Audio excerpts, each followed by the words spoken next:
Chapter 1. The Birth of an Empire. Long before the marble columns and imperial banners, Rome was nothing but a breath upon the banks of the Tiber. A patchwork of primitive huts dotted the hills, their thatched roofs whispering in the wind, humble and unseen. The land was wild then, soaked in fog, thick with wolves, and pulsing with the heartbeat of ancient soil. People lived close to the earth, to fire, to the rhythms of the river. The Palatine Hill, later a seat of emperors, was then merely a rise above the floodplain, occupied by shepherds and foragers. These early Latin tribes shared this sacred land with the Sabines and the Etruscans, and the whispers of prophecy moved among them like smoke. In time, these clustered families began to gather, unify, and protect one another. Their village huts were no longer solitary. They formed a commune.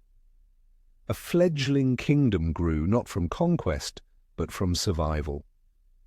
The elders spoke of a future city destined to rule the world, though none could imagine how a clearing in the woods could become an empire. Yet something stirred here, older than ambition, something ancient like fate.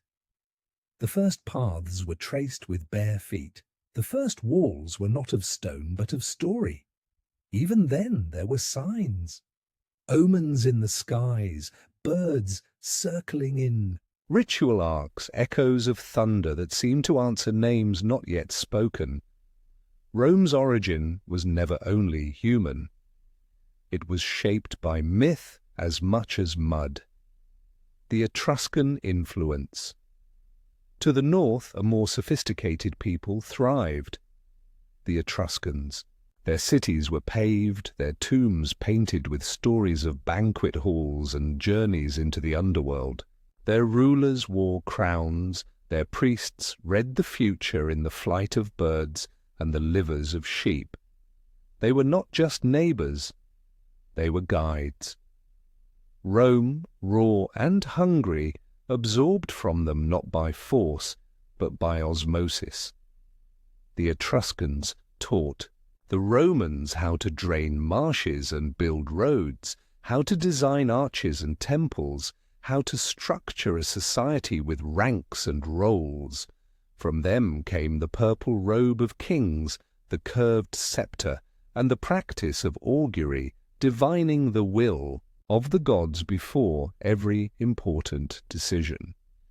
But more than tools, the Etruscans offered Rome a way of thinking, the concept of city as symbol, the idea that power must wear a face, and that face must inspire both fear and reverence. Rome saw in Etruria a mirror of what it could become. And when the kings of Rome began to adopt Etruscan fashion, rituals, and law, they did not dilute their identity, they carved it in stone. Though the Etruscan language would one day vanish, their legacy was etched deep into Rome's bones. Their influence echoed through the Senate, through the Forum, and through every triumphal arch that would one day carry the dust of 1,000 victories. Romulus and the sacred line. Every empire begins with a myth. Rome began with a murder. Twin brothers Romulus and Remus, born of divine seed and royal blood, were cast into the river to die.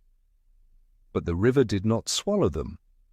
A she-wolf, sacred and wild, nursed them in her den beneath the Palatine. A shepherd found them, raised them, yet destiny stirred restlessly in their veins. As they grew, so too did the question: who would lead the city they were fated to build? A quarrel, a prophecy, a line drawn in the soil, and then blood.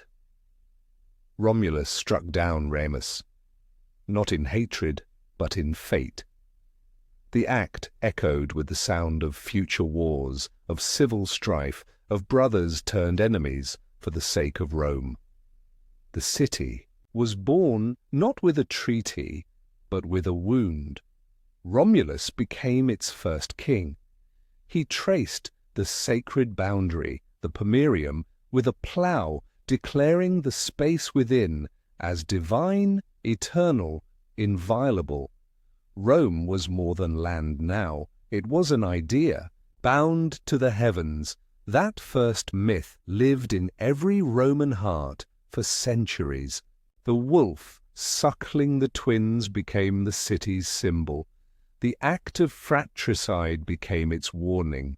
That power comes at a cost, that greatness walks hand in hand with sacrifice, and that Rome, to be eternal, must be born again and again, through conflict, through vision, through sacred blood. Kings, councils, and a city taking shape. Romulus was the first, but he was not the last. 6 kings followed him, each leaving a layer in the city's rising spine. Numa Pompilius brought peace and religion, teaching the Romans to honor the gods with order and calendar. Tullus Hostilius brought war and conquest, folding Alba Longa into Rome's shadow. Ancus Marcius built bridges and ports linking Rome to the sea. Then came the Etruscan kings, Tarquinius Priscus, who adorned the city with grandeur, and Servius Tullius, who divided the people into classes, gave them the census, and shaped the framework of Rome's military might. He traced the first real walls. He built the foundations of what would one day become the Senate, the Forum, the Republic. But the final king, Tarquinius Superbus, the Proud, brought tyranny. His reign was gilded and cruel, echoing with injustice. It was his violence, his unchecked arrogance, that sparked the fire of rebellion. The people, no longer willing to live under a crown, drove him out. They chose instead a system where no man would ever be king again, but even in rejecting monarchy, Rome did not forget what kings had built. The rituals remained, the lictors still bore the fasces, the augurs still read the sky. Rome's monarchy did not die, it transformed. By the time the Republic rose, the city had already been shaped by 7 centuries of kings, priests, and warriors. Temples crowned the hills, roads carved through the valleys. The Forum hummed with law and life. And beneath it all, Rome still remembered the river, the hut, the myth, and the wolf. Chapter 2: The Republic Awakens. It began not with a battle, but with an insult. A moment, quiet, personal, devastating, that ignited the end of monarchy in Rome. The story centers on a noblewoman named Lucretia. In the stillness of night, she was dishonored by the son of King Tarquinius Superbus, the last of Rome's 7 kings. When the deed was done, she did not scream. She summoned her kin. She told them the truth, and then she took her own life. Her death was not in vain. It cracked the stone of royal power. Lucius Junius Brutus, her kinsman, took her body into the Forum. There, beneath the shadow of temples and the gaze of startled citizens, he cried for justice. Not just for Lucretia, but for all of Rome. It was not the first injustice of the Tarquins, but it was the one that struck deep. The people rose, not in chaos, but with purpose. The king was exiled. The gates of the city closed to his return. The monarchy, an institution as old as Rome itself, dissolved like mist at sunrise. But the Romans were not idealists. They did not abolish kingship in the name of liberty alone. They feared power, feared what it could become when held too long in one hand. So they created something else, the res publica, the public thing, a republic. It would not be ruled by one man, but by two consuls, chosen not for life, but for a single year. Their power was great, but their time was brief. Each could veto the other, a check against ambition, a mirror to monarchy shattered and reassembled with caution and control. In this birth of a republic, not through dream, but through mourning, Rome revealed its nature, practical, proud, and deeply committed to the idea that power must move, or else it corrupts. Senators and struggle. Though the kings were gone, Rome's people were not equal. The patricians, descendants of the old aristocracy, held the reins of power. They filled the Senate, commanded the armies, and interpreted the laws. They saw themselves as guardians of tradition, of order, of Rome itself. Beneath them stood the plebeians, farmers, craftsmen, soldiers, and merchants. They paid taxes. They fought in wars. Yet they held no office, no voice, no shield in the courts. They were many, but they were silent.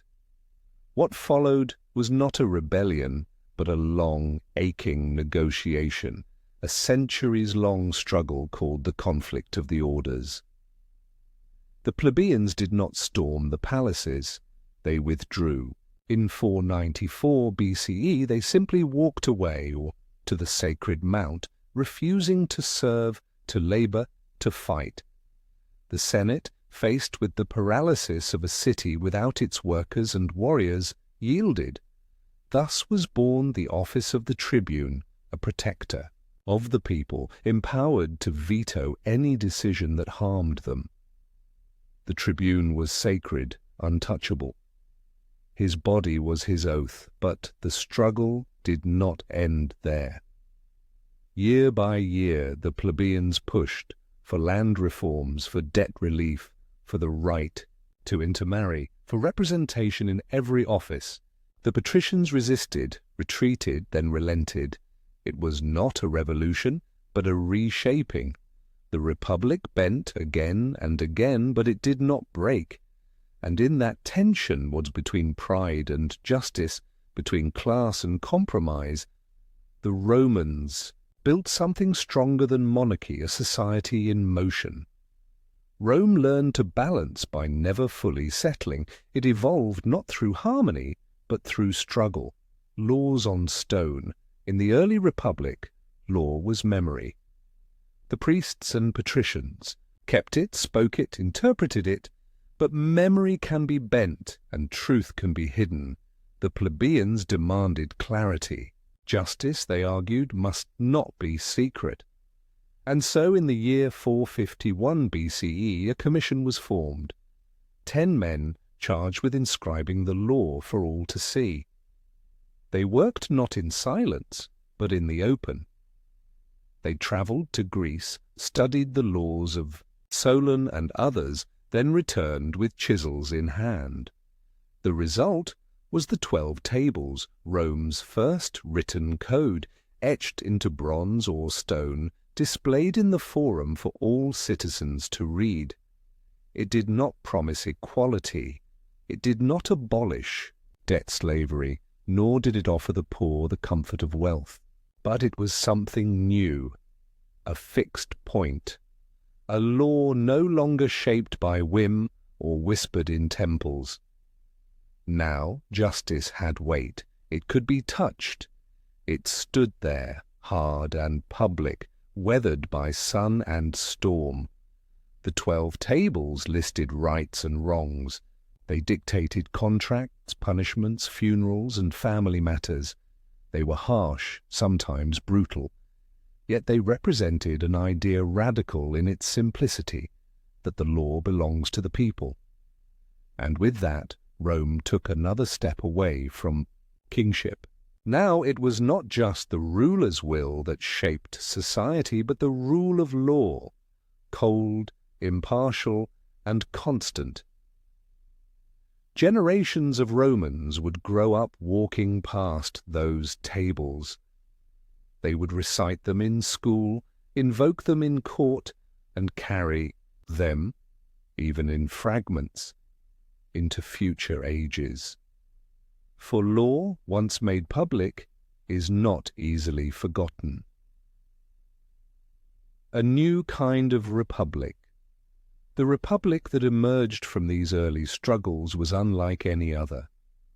It did not trust one man, so it gave power to many, and time limited every office. Consuls for a year, censors every 5, dictators only in emergency. It layered its system with checks and balances, not out of idealism, but out of fear. It feared tyranny. It feared stagnation.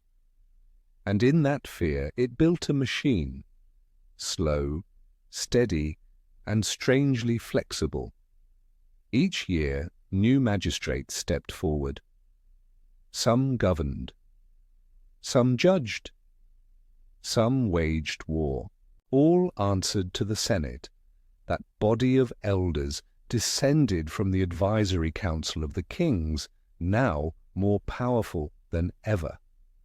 The Senate did not command armies or pass laws directly, but it whispered, and Rome listened. Yet the most remarkable feature of the Republic was its adaptability. As Rome's borders expanded, first through alliance, then through conquest, the Republic absorbed, adapted, and evolved. It offered some cities citizenship, others partial rights. It built roads not just to move armies, but to weave peoples together. It was not an empire yet, but the outlines were there, hidden in the alliances, the colonies, the legions. Rome learned that power could spread without declaring itself.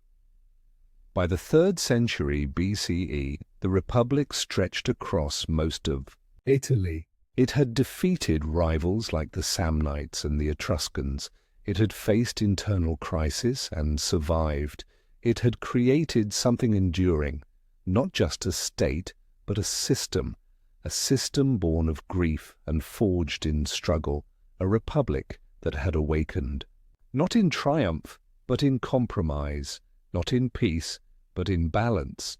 And in that balance a great shadow grew, not of tyranny, but of ambition. Rome, restless still, stood ready to step beyond its borders. Not just a city anymore, but a force that would shape the world. Chapter 3. Conquest of the Peninsula. At first, Rome was just another city on the map, a collection of stone and spirit perched beside the Tiber. But beneath its humble rooftops and silent temples stirred something different. Rome did not wish to survive, it wished to endure.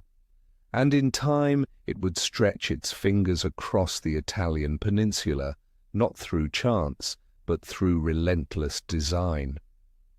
The Latin Wars were its first true step outward, the opening of a long march toward the empire. The Latins were kin to the Romans. They spoke similar tongues, worshipped similar gods, and lived not far beyond the hills.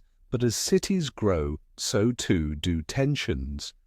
Rome wanted more land, more say, more space to breathe. In 498 BCE, conflict ignited. The Latin League, a confederation of nearby tribes and towns, tried to check Rome's rising pride. Battles followed, skirmishes turned to sieges, and the hills of Latium trembled with iron footsteps. But Rome did not falter. Slowly, Tactically, it dismantled the League's unity. The final blow came in 338 BCE at the Battle of Antium. Rome emerged as more than a victor. It became an architect. Unlike conquerors who raise and rule, Rome absorbed. It offered, defeated. Latin cities partial citizenship, self-governance, and a share in Rome's protection. It was not mercy, it was strategy. Rome did not impose identity, it wove it. Latin cities were not simply conquered, they became threads in Rome's growing fabric. Roads were built to them, soldiers recruited from them, families intermarried.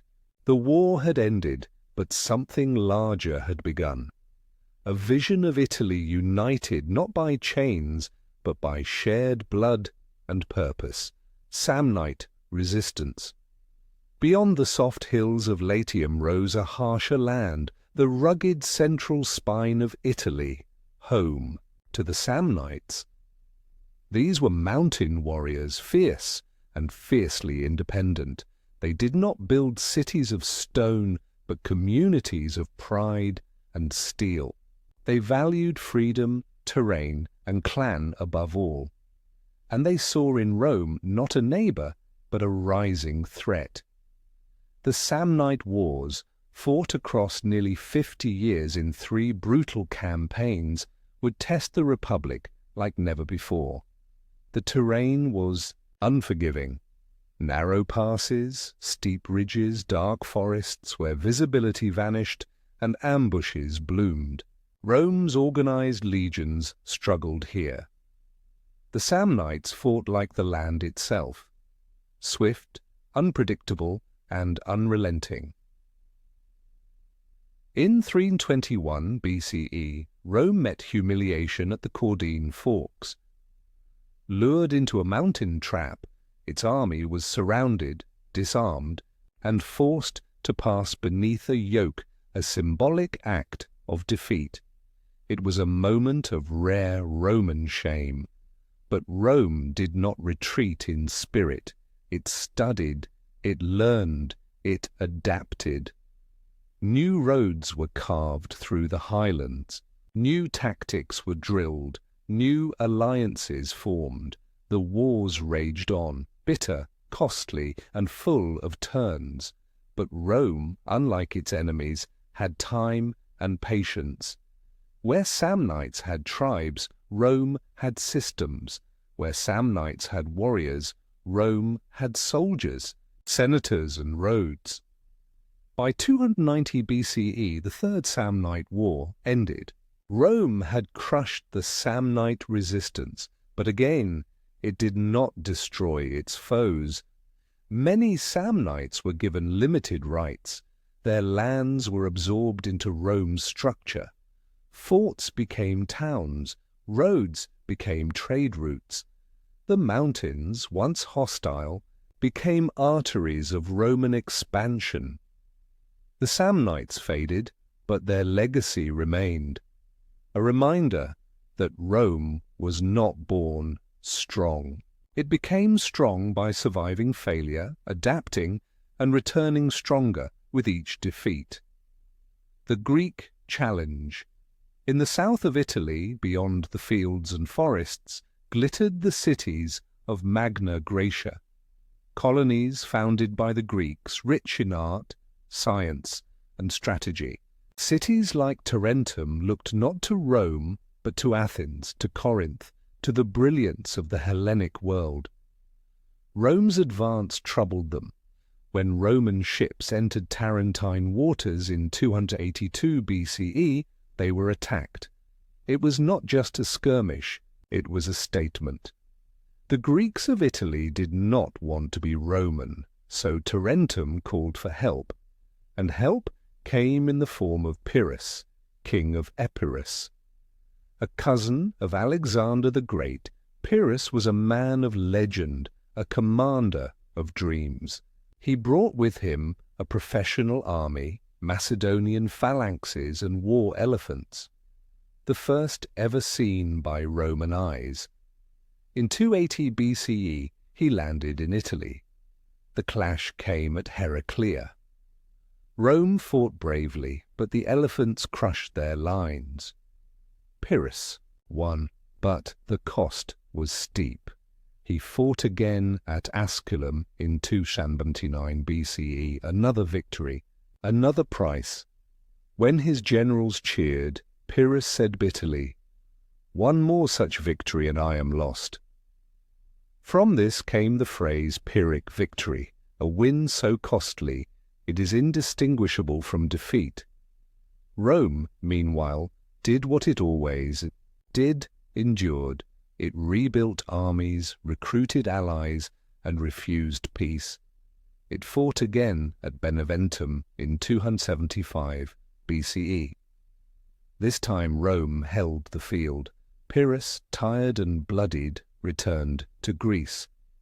What Rome learned from Pyrrhus was not just how to fight phalanxes or elephants. It learned that even the brilliance of Hellenic warfare could be withstood by persistence. Rome did not dazzle, it endured. After Pyrrhus, the Greek cities of Italy surrendered or allied.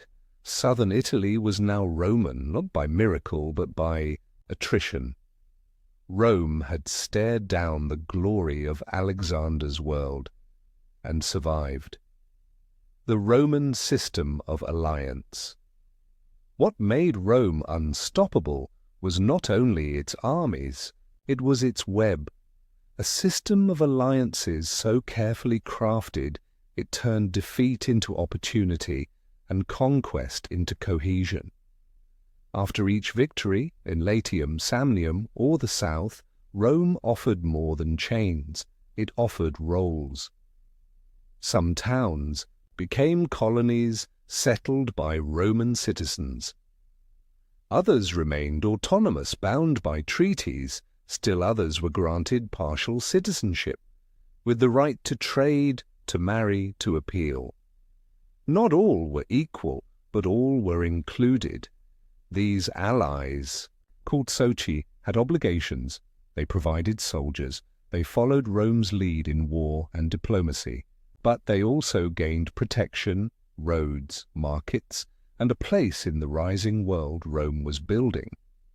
And the roads, they were not mere paths, they were lifelines. The Via Appia, the Queen of Roads, stretched south to Capua, later to Brundisium. It carried legions, yes, but also trade, ideas, and identity. Rome connected what it conquered. In this alliance system, loyalty was layered. A Latin might rise to command, a Samnite town might gain wealth, a Greek merchant might find safety. Rome did not need to force unity. It built it. And when threats came, and they would, these allies stood beside Rome. Not all loved it, but many preferred Rome's order to the chaos of independence. By 270 BCE, the peninsula was bound together, not just by conquest, but by cooperation. Rome had not erased Italy. It had woven it into something new, and in that moment Rome stood poised for more. Its cities were strong, its armies experienced, its roads open, its allies ready. To the west lay the waters of the Tyrrhenian Sea. To the south, the crossing to Carthage. To the east, the legacy of Greece. And above all, in the hearts of its citizens, the whisper of destiny. Chapter 4. The Punic Wars. Across the shimmering blue of the Mediterranean, far from Rome's hills and riverbanks, there stood a city of brilliance, Carthage. She was not born of myth, like Rome. She was born of trade. A daughter of the sea, Carthage rose from the ashes of Tyre, built by Phoenician settlers who followed the stars west. Her harbours were curved like crescents, her towers white against the sun, her wealth measured not in gold alone, but in grain, ivory, silver, and slaves. While Rome grew on the land, Carthage ruled the water. Her ships, lean and swift, cut across waves from Iberia to Cyprus. Her merchants spoke many tongues. Her generals waged war not from loyalty, but for coin. And with every passing year, her influence deepened across North Africa, Sicily, Sardinia, and Spain. But Rome and Carthage, two stars rising in the same sky, were never meant to shine together. They began as allies, cautious and distant. Rome respected Carthage's strength at sea.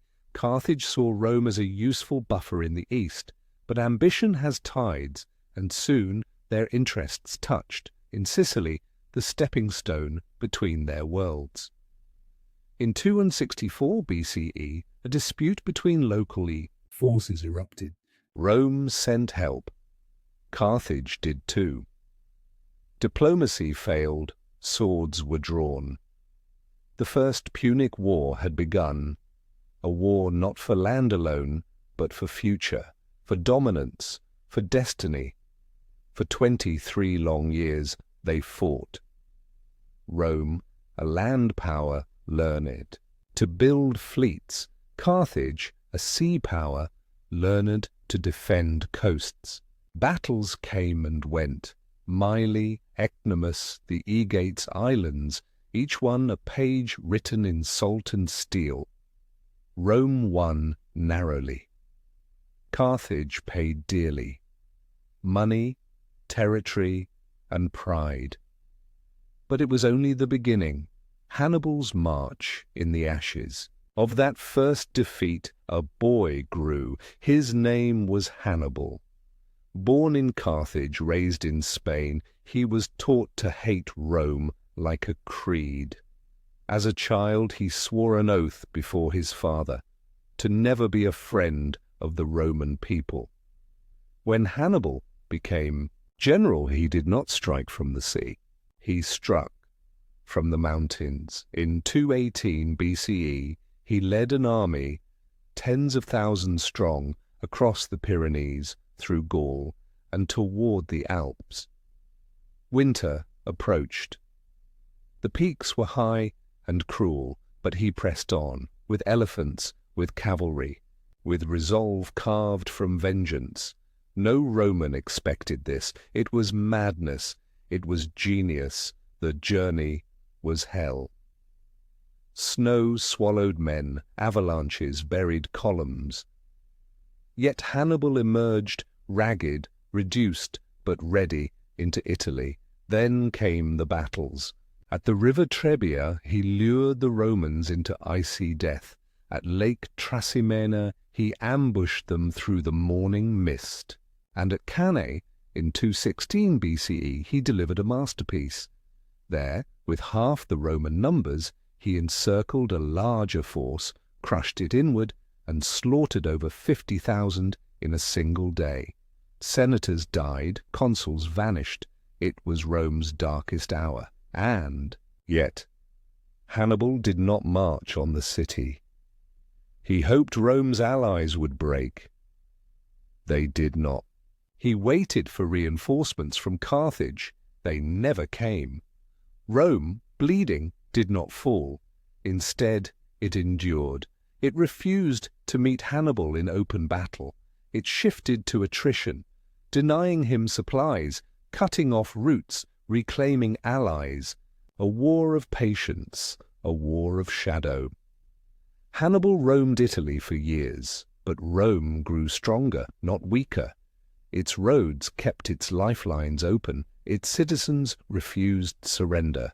Its will, like its stones, held fast. Scipio strikes back in the midst.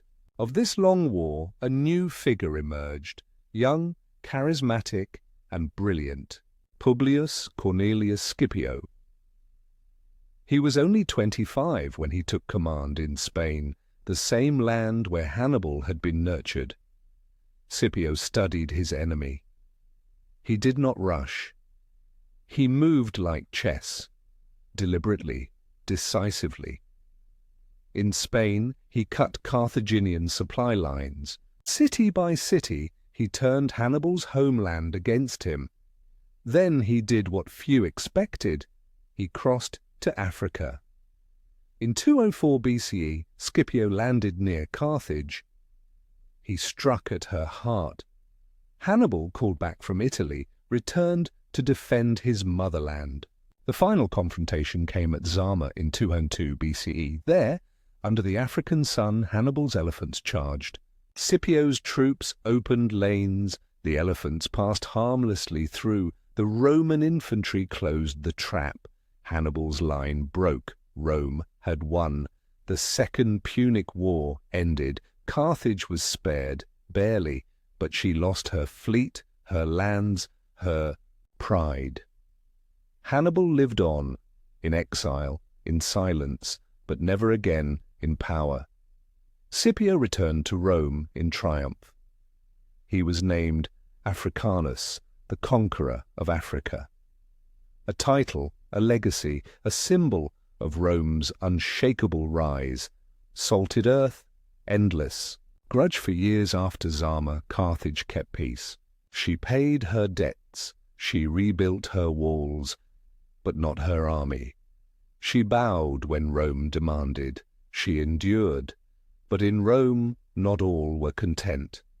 Cato the Elder, a Roman senator, ended every speech with the same words. Carthago delenda est. Carthage must be destroyed. In 149 BCE, an excuse was found. Carthage had defended itself, without Roman permission, against a neighboring king. That was enough. Rome invaded again. This time there would be no negotiation, no treaties, no mercy. The Third Punic War lasted 3 years. Carthage, desperate and brave, fought like a cornered lion. Men, women, children, all took up arms. The city resisted street by street, house by house. In 146 BCE it fell. The Romans entered, they burned, they tore temples to the ground, they killed or enslaved every soul they found. Then, according to legend, they salted the earth, so nothing would grow again. Carthage was erased, but her shadow lingered. Rome had won more than a war. It had destroyed its greatest rival. It had secured mastery of the Western Mediterranean. But in doing so, it revealed something darker, that Rome, too, could be merciless. That victory could breed arrogance. That empire, once fed, demands more. The Punic Wars had changed Rome. She had faced fear. She had overcome.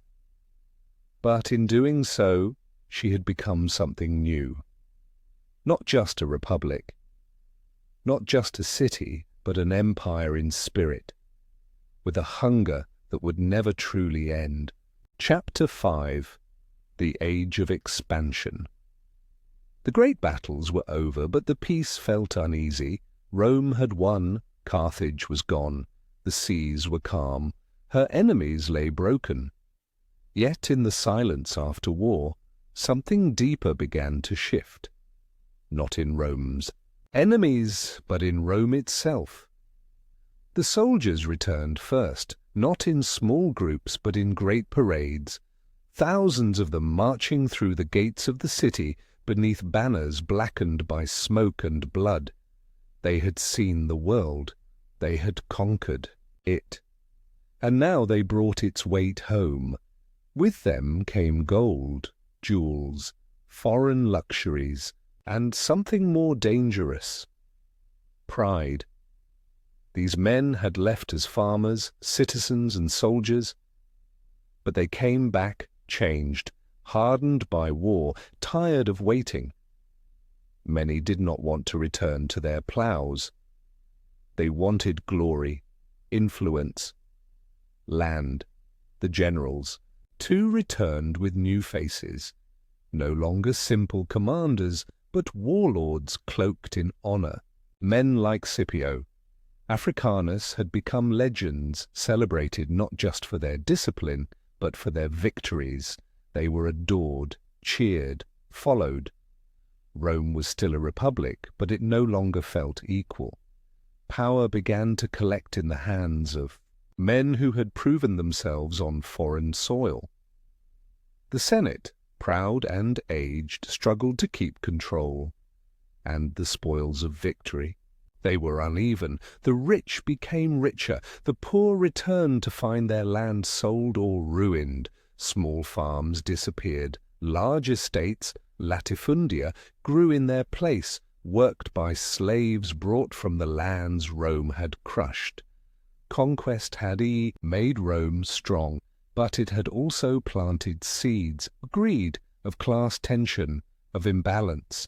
Victory, it seemed, had a price. New provinces, new problems. With every new war, the map changed. Rome no longer ruled just Italy.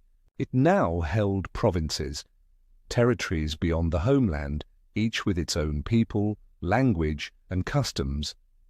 Sicily, Hispania, Macedonia, Asia Minor. Places that once seemed distant were now Rome's burden to govern. But how does a republic built for one city rule lands 1,000 miles away? At first, the answer was with governors. Rome appointed men, often former consuls or senators, to oversee the provinces. They collected taxes, managed law and order, and commanded local troops. But there were few checks on their power. Far from the eyes of Rome, corruption thrived. Many governors treated their provinces not as duties, but as rewards. They bled them dry, extorted the locals, and returned home wealthy beyond imagination. The people of the provinces saw the truth. Rome had not come to liberate. It had come to take. Rebellions broke out. In Spain, in Greece, in Anatolia. Rome crushed them, but each time the flames returned.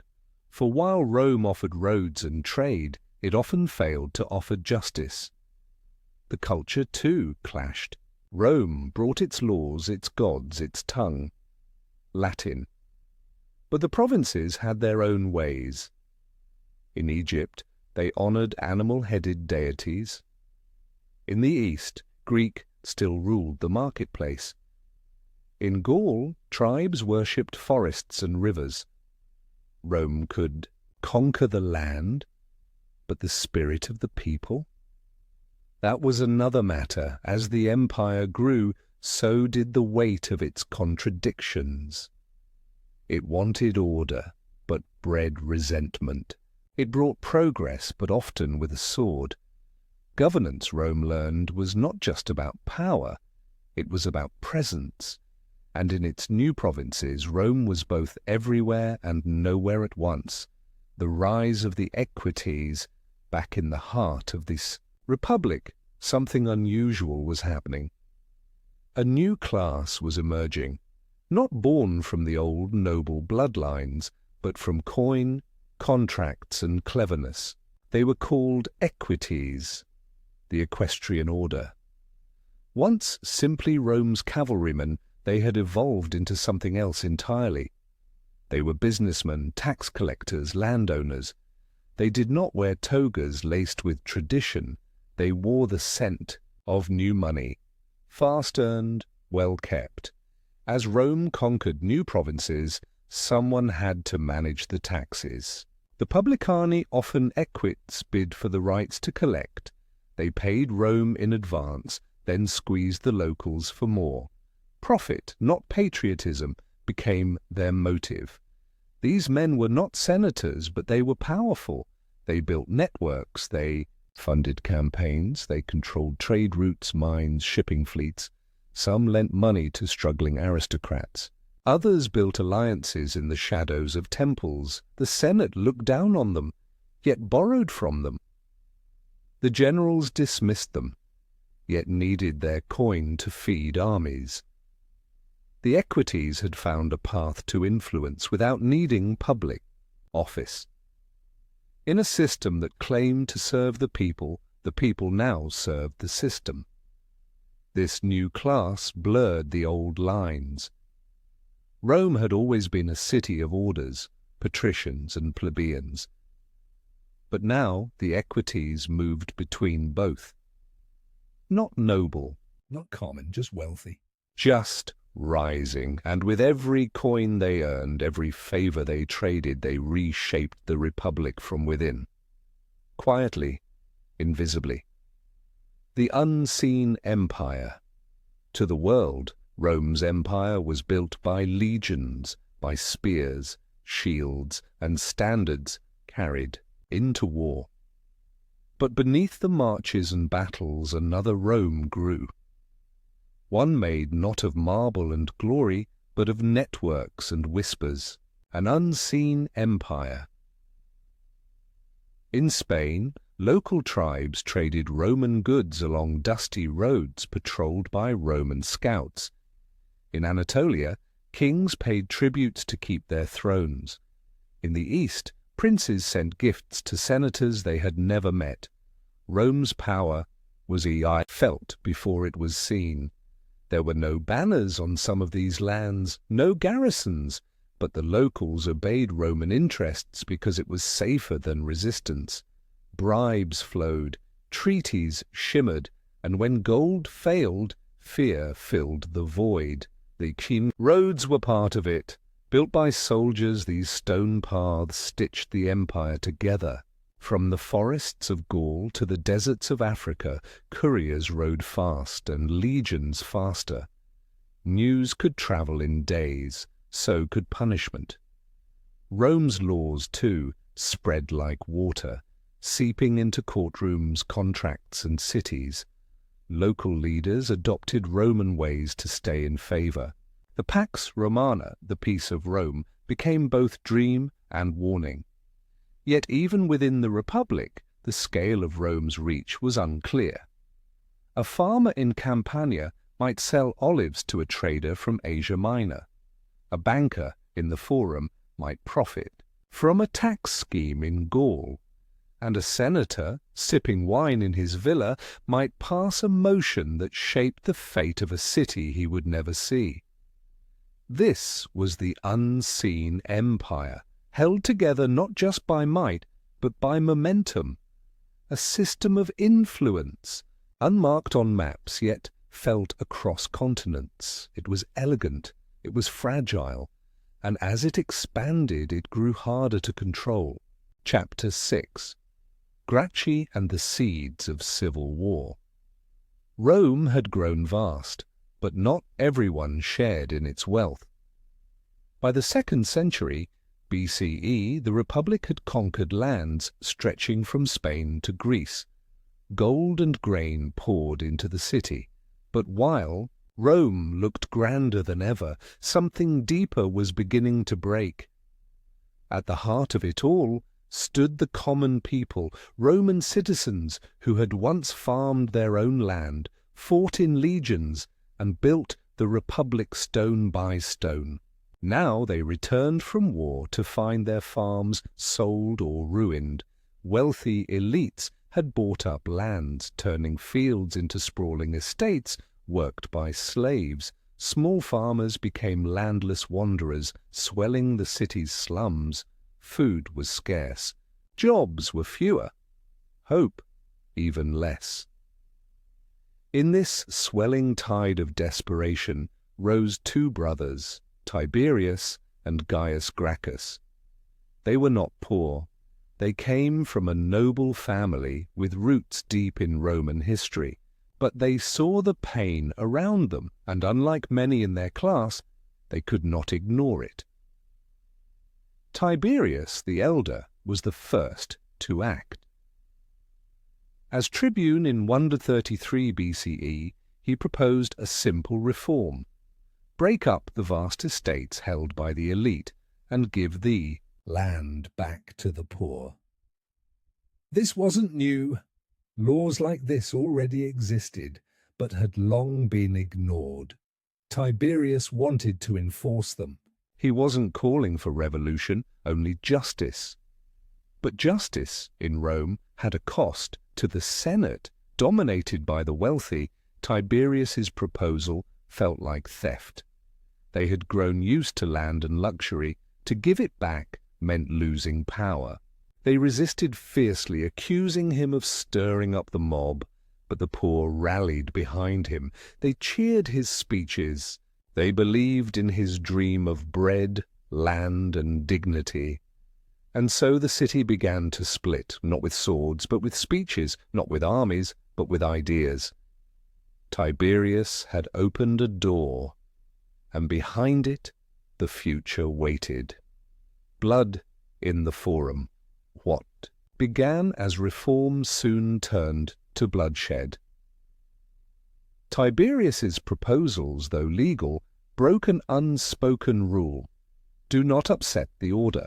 When he ran for a second term as tribune, it was seen as a threat. No one had done that in recent memory. It hinted at ambition beyond the norm. Whispers grew. Was he trying to become a king? The Senate, fearing his growing power, acted with brutal speed. On the day of the election, as the crowd gathered in the Forum, a band of senators and their followers stormed in. Armed with wooden clubs and stones, they rushed at Tiberius and his supporters. The clash was swift and savage. Bodies fell. Blood ran on the sacred stones of the Forum, a place meant for debate, not death. Tiberius was killed. So were hundreds of his followers. It was not a quiet assassination. It was a public message. Challenge the Senate, and you risk the blade. This was a turning point. Never before had political violence erupted so openly in Rome. The Forum, the heart of the Republic, had become a battlefield. Something sacred had been shattered. Power no longer lived only in law or tradition. Now it lived in fear, and yet the story did not end with Tiberius. 10 years later, his younger brother Gaius Gracchus took up the cause. Wiser and more careful than Tiberius, he sought broader reforms. Grain subsidies for the poor, new colonies for the landless, and even citizenship for Rome's allies. He built coalitions, passed laws, and inspired hope, but he too grew powerful, too powerful. Once again the Senate reacted. A state of emergency was declared. Soldiers were sent not to guard the city, but to hunt down its own citizens. Gaius fled. Cornered on a bridge, he took his own life. His supporters were slaughtered. 2 brothers. 2 dreams. 2 deaths, but they had stirred something that could not be buried. Tribunes or tyrants. To many, the Gracchi were heroes. To others, they were a threat. In Rome, power was meant to be shared, checked, and balanced. No man was above the system. That was the soul of the Republic. But Tiberius and Gaius had begun to test the limits of that system. They used the office of tribune, meant to protect the people, to push through sweeping changes. They bypassed the Senate. They rallied crowds. They claimed to speak for the masses, and yet in doing so they also gathered extraordinary personal power. Were they truly acting for the people or for themselves? That question echoed in every marble hall and marketplace. Supporters pointed to their sacrifices. Opponents pointed to their methods. The line between reformer and ruler had blurred. In trying to save the Republic, had they also wounded it? After their deaths, this question did not fade. It deepened. Other leaders would rise, echoing their tactics. They too would claim to speak for the people. They too would use emotion, spectacle, and law to bend Rome's systems. And each time, the Republic would lose just a little more of its balance. the Gracchi had changed something fundamental. Not just in politics, but in imagination. They showed that power could come from the streets, not just the Senate, that change could be forced, not negotiated, that the crowd could lift a man to the heavens or crush him in the dirt. In the mirror of history, the Gracchi looked both noble and dangerous. Perhaps that was the warning. A warning ignored. The deaths of the Gracchi did not bring peace, they brought silence, brief and heavy, but beneath that silence, the storm was building. Rome did not heal. Instead, it hardened. The poor still lacked land, the Senate still clung to privilege, and the memory of the Gracchi, bloody, beautiful, and broken, haunted every chamber and speech. Future tribunes learned their lessons. Some were bold, some cautious, but all lived in the shadow of what had come before. Meanwhile, Rome's armies continued to grow. Generals began to see themselves not just as servants of the state, but as masters of men. Soldiers became loyal, not to the republic, but to the hands that paid them. Power, once diffused across laws and offices, began to concentrate. Men like Marius, Sulla, and later Caesar would step onto the stage, each one wielding more than tradition allowed, each one speaking of reform, each one invoking the people, each one pushing Rome further from balance. The Gracchi had not caused this unraveling, but they had revealed it. They were the first cracks in a wall that had long been weathered. Their deaths were not ends. They were beginnings. A slow, tragic descent had begun, not into ruin, but into transformation. The Republic would not collapse in one night. It would break in pieces, some loud, some quiet, until all that remained was the memory of what had once been shared. And perhaps, somewhere in the noise of future centuries, the voices of two brothers still echo. Soft, fierce, unyielding. Chapter 7. Marius and the Military Machine. In the soft golden hush of early morning, Rome still stood proud, its temples gleaming, its markets stirring with life. But beneath that calm surface, something quiet and irreversible had begun to shift. The Republic, built on citizen soldiers, had always drawn strength from its farms. Roman legions were once filled with landowners, men who had a home to return to and a state to protect. They fought for duty, for honor, for Rome itself. But times had changed. Conquest had stretched the Republic's borders wide, from the hills of Spain to the valleys of Greece. Wealth poured in, but unevenly. Farms fell into ruin. Veterans returned to find their land taken or neglected. In their place rose great estates, latifundia, run by slaves, owned by elites. And so Rome faced a problem. Too few citizens met the property requirement to join the army. Then came Gaius Marius. A man of modest birth, Marius had risen through merit, not pedigree. He was not born into Rome's old nobility, yet he had earned command through grit, discipline, and victory. And in 107 BCE, as threats loomed and soldiers dwindled, he offered a bold solution. He opened the army to the poor, now even the landless. Men who had once stood idle in Rome's crowded streets could serve. They were promised not only pay, but the greatest reward of all, land upon discharge. It was revolutionary. Suddenly, the legions were filled with men who owed everything to their general. Their loyalty was not to the Senate or the Republic, but to the man who fed them, trained them, and promised them a future. Marius trained them hard. He drilled them daily. He made them carry their own supplies. They called themselves Marius's mules. He shaped them into one of the finest military forces Rome had ever known. Rome had gained a professional army, but it had lost something, too. It had lost the quiet trust that armies would always serve the state, not the man who led them.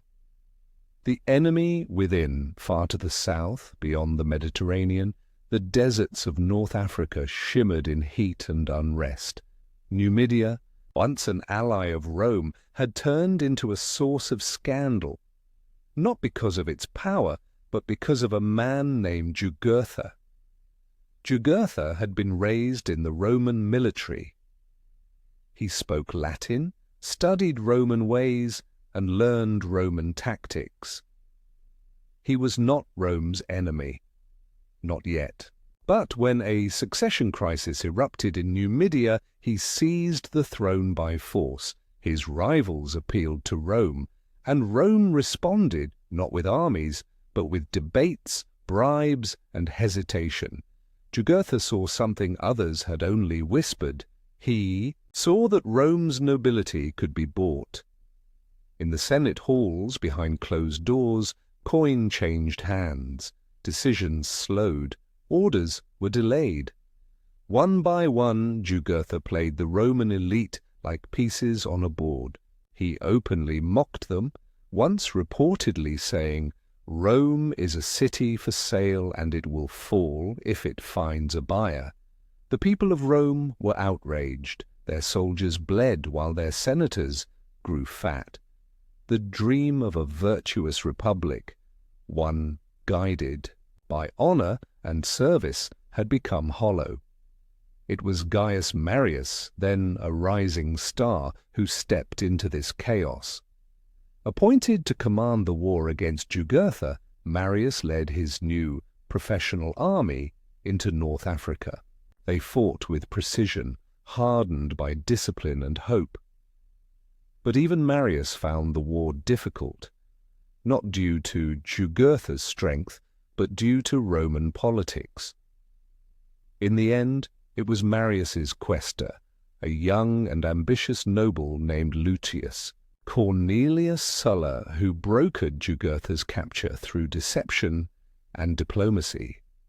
Jugurtha was paraded in chains through Rome, a symbol of victory. But deeper questions remained. If a foreign king could manipulate Rome's leaders, how different were those leaders from the enemies they claimed to defeat? Marius' Sulla victory had brought glory, but also tension.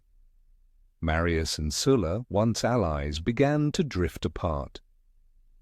The cracks formed slowly, like hairline fractures in marble, invisible at first, but growing with each campaign, each triumph, each whisper. Marius, the son of a farmer, represented the novus homo, the new man, one who rose without aristocratic roots. He was beloved by the common soldiers, seen as the people's general.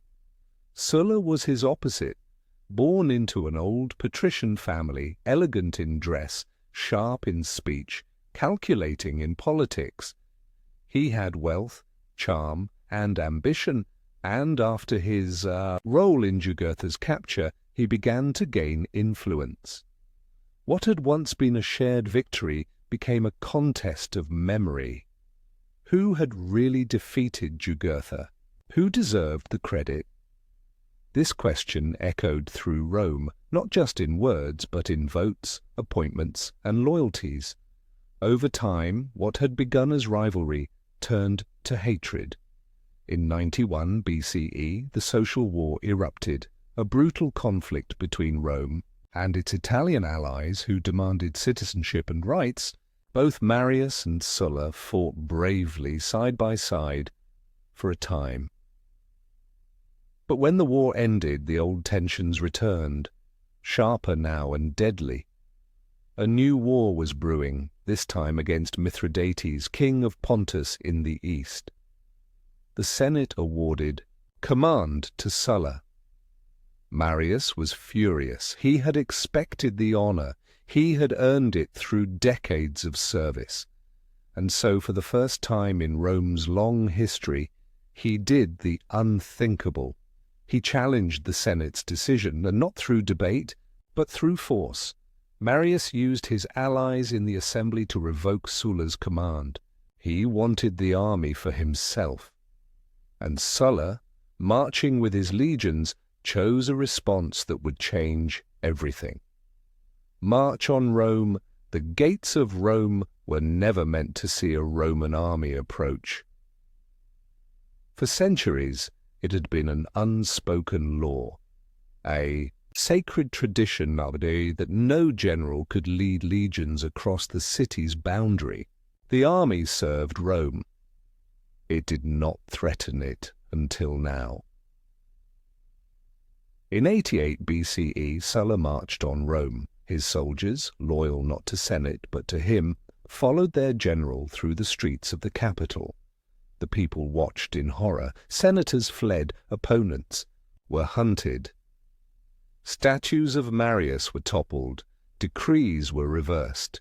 It was not a battle. It was a message that Rome's own armies could now be used against her. Sulla took control, but he could not stay. Not yet. The war with Mithridates still called, and he sailed east to wage it. In his absence, Marius returned. Older now, driven by vengeance, he retook the city with his own forces. Blood ran in the forum. Lists of enemies were drawn. Executions followed. Even Sulla's allies were not spared. Then just days later, Marius died, his body finally failing even as he stood atop the world he had once reshaped. But peace did not return. When Sulla came back from the east, he brought more than victory. He brought a new precedent, another march, another purge. He declared himself dictator, not for a year, but until he had restored the Republic. He passed laws, executed rivals, rewrote the constitution, and then, in a moment of quiet satisfaction, he stepped down. The damage, however, was done. Rome had learned that armies could choose sides, that generals could become kings in all but name, that laws could be broken if one had enough swords to silence the law. The Republic still stood, but it trembled, and beneath its trembling walls the seeds of empire had already begun to grow. Chapter 8. The Rise of Julius Caesar. In the soft evening light of Rome, as shadows lengthened across the worn stones of the Forum, a quiet pact was born, not in public, but in whispered conversation and clasped hands behind closed doors. It was 60 BCE. The Republic, old and proud, stood heavy with tension. Senators clashed in endless debate. Citizens marched in hunger. Rome was still a republic by name, but beneath the surface, ambition twisted like a vine through marble columns. 3 men saw it. 3 men reached for more. Gaius Julius Caesar, sharp, charming, and deeply in debt, sought influence. He had the favor of the people, but not the power to fulfill their promises. Marcus Licinius Crassus, the wealthiest man in the city, wanted military glory to match his coin, and Gnaeus Pompeius Magnus, Pompey the Great, already basked in triumph, but hungered for legal recognition of his eastern conquests. Together, they found opportunity. This was the first triumvirate, an unofficial alliance where each man offered what the others lacked. Crassus gave money, Pompey gave armies, Caesar, the consulship, and the people. Behind the curtain of Roman law, they reshaped the Republic. Land laws were passed to satisfy Pompey's veterans. Tax disputes were settled to benefit Crassus. Caesar, newly elected consul, silenced opposition with spectacle and charm. The Senate watched, helpless, as old rules were bent like reeds in storm wind. And then, with his term ending, Caesar received a new command. Governor of Gaul, it was a gift, a stage, and Caesar, ever the performer, would make history from it. Gaul burns. To the north lay a land wild with forests and fire. Gaul, what we now call France, was then a mosaic of tribal peoples, warriors who had once sacked Rome itself. Caesar was tasked with watching them. Instead, he chose to conquer them. For 9 relentless years, his legions marched across Gaul's rivers and hills. With each victory, Caesar carved deeper into land and legend. He fought not just to defend Rome, but to define himself. He wrote of these campaigns in detail. His commentaries on the Gallic War were read aloud in Roman streets. They were clean, sharp, and calculated, casting him as protector, as hero, as necessary. But the truth ran deeper. Caesar's conquest was ruthless. Entire villages were razed, tribes were scattered, thousands died, many more enslaved. In battle after battle, against the Helvetii, the Belgae, and the proud chieftain Vercingetorix, Caesar showed brilliance and brutality, and his soldiers followed him. Not out of fear, but devotion. He ate what they ate, slept where they slept. He fought beside them in mud and snow. Their loyalty was not to the Republic, but to him. He was their general, their shield, their symbol. In Rome his power grew as letters arrived with stories of glory. His popularity soared, his statues multiplied, the people adored him, but not everyone celebrated. Pompey, still in Rome, watched with unease. Crassus, hungering for his own military fame, sought victory in the east, and died in Parthia, his army broken, his head paraded before foreign kings. And so the triumvirate cracked. Only Caesar and Pompey remained, and peace, once paper-thin, finally tore. Crossing the Rubicon. There is a river in northern Italy, narrow and unremarkable. But in Roman law it was a boundary, the Rubicon, a line no general could cross with an army. To do so was to declare war on Rome itself. In 49 BCE, Caesar stood at its edge. The Senate, fearing his power, had ordered him to disband his legions and return as a private citizen. They claimed it was law. He saw it as a trap. To return without soldiers meant arrest, trial, or death. So he chose. The night was silent, the waters calm. He crossed. Alea iacta est, he is said to have whispered. The die is cast. With that step, the Republic shuddered. In Rome, panic spread like fire. Pompey and many senators fled. They did not stay to fight. They knew what Caesar's army had become: loyal, disciplined, and undefeated. As Caesar entered the city, he met no resistance, only silence, only open streets. But he did not stop. He chased Pompey to Greece. In the fields of Pharsalus the two armies clashed. Caesar, though outnumbered, was patient and precise. His victory was total. Pompey fled to Egypt, hoping for refuge, but was murdered upon arrival. When Caesar was shown his rival's severed head, he did not smile. He turned away. Perhaps in that moment the weight of power grew heavier. Dictator for life with Pompey gone, no one stood in Caesar's way. He returned to Rome, not as a consul, not as a candidate, but as a master. The Republic, bruised and bleeding, stood still as he took the reins. He was named dictator, first for a year, then for 10. In 44 BCE he was declared dictator perpetuo, dictator for life, and yet he did not waste it. Caesar reformed debts, expanded citizenship, and restructured the calendar, giving the world the Julian calendar still used in parts today. He reduced corruption, filled the Senate with allies, and planned great public works.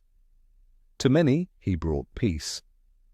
Bread returned to tables, streets quieted, Rome breathed again. But power, even with purpose, casts long shadows.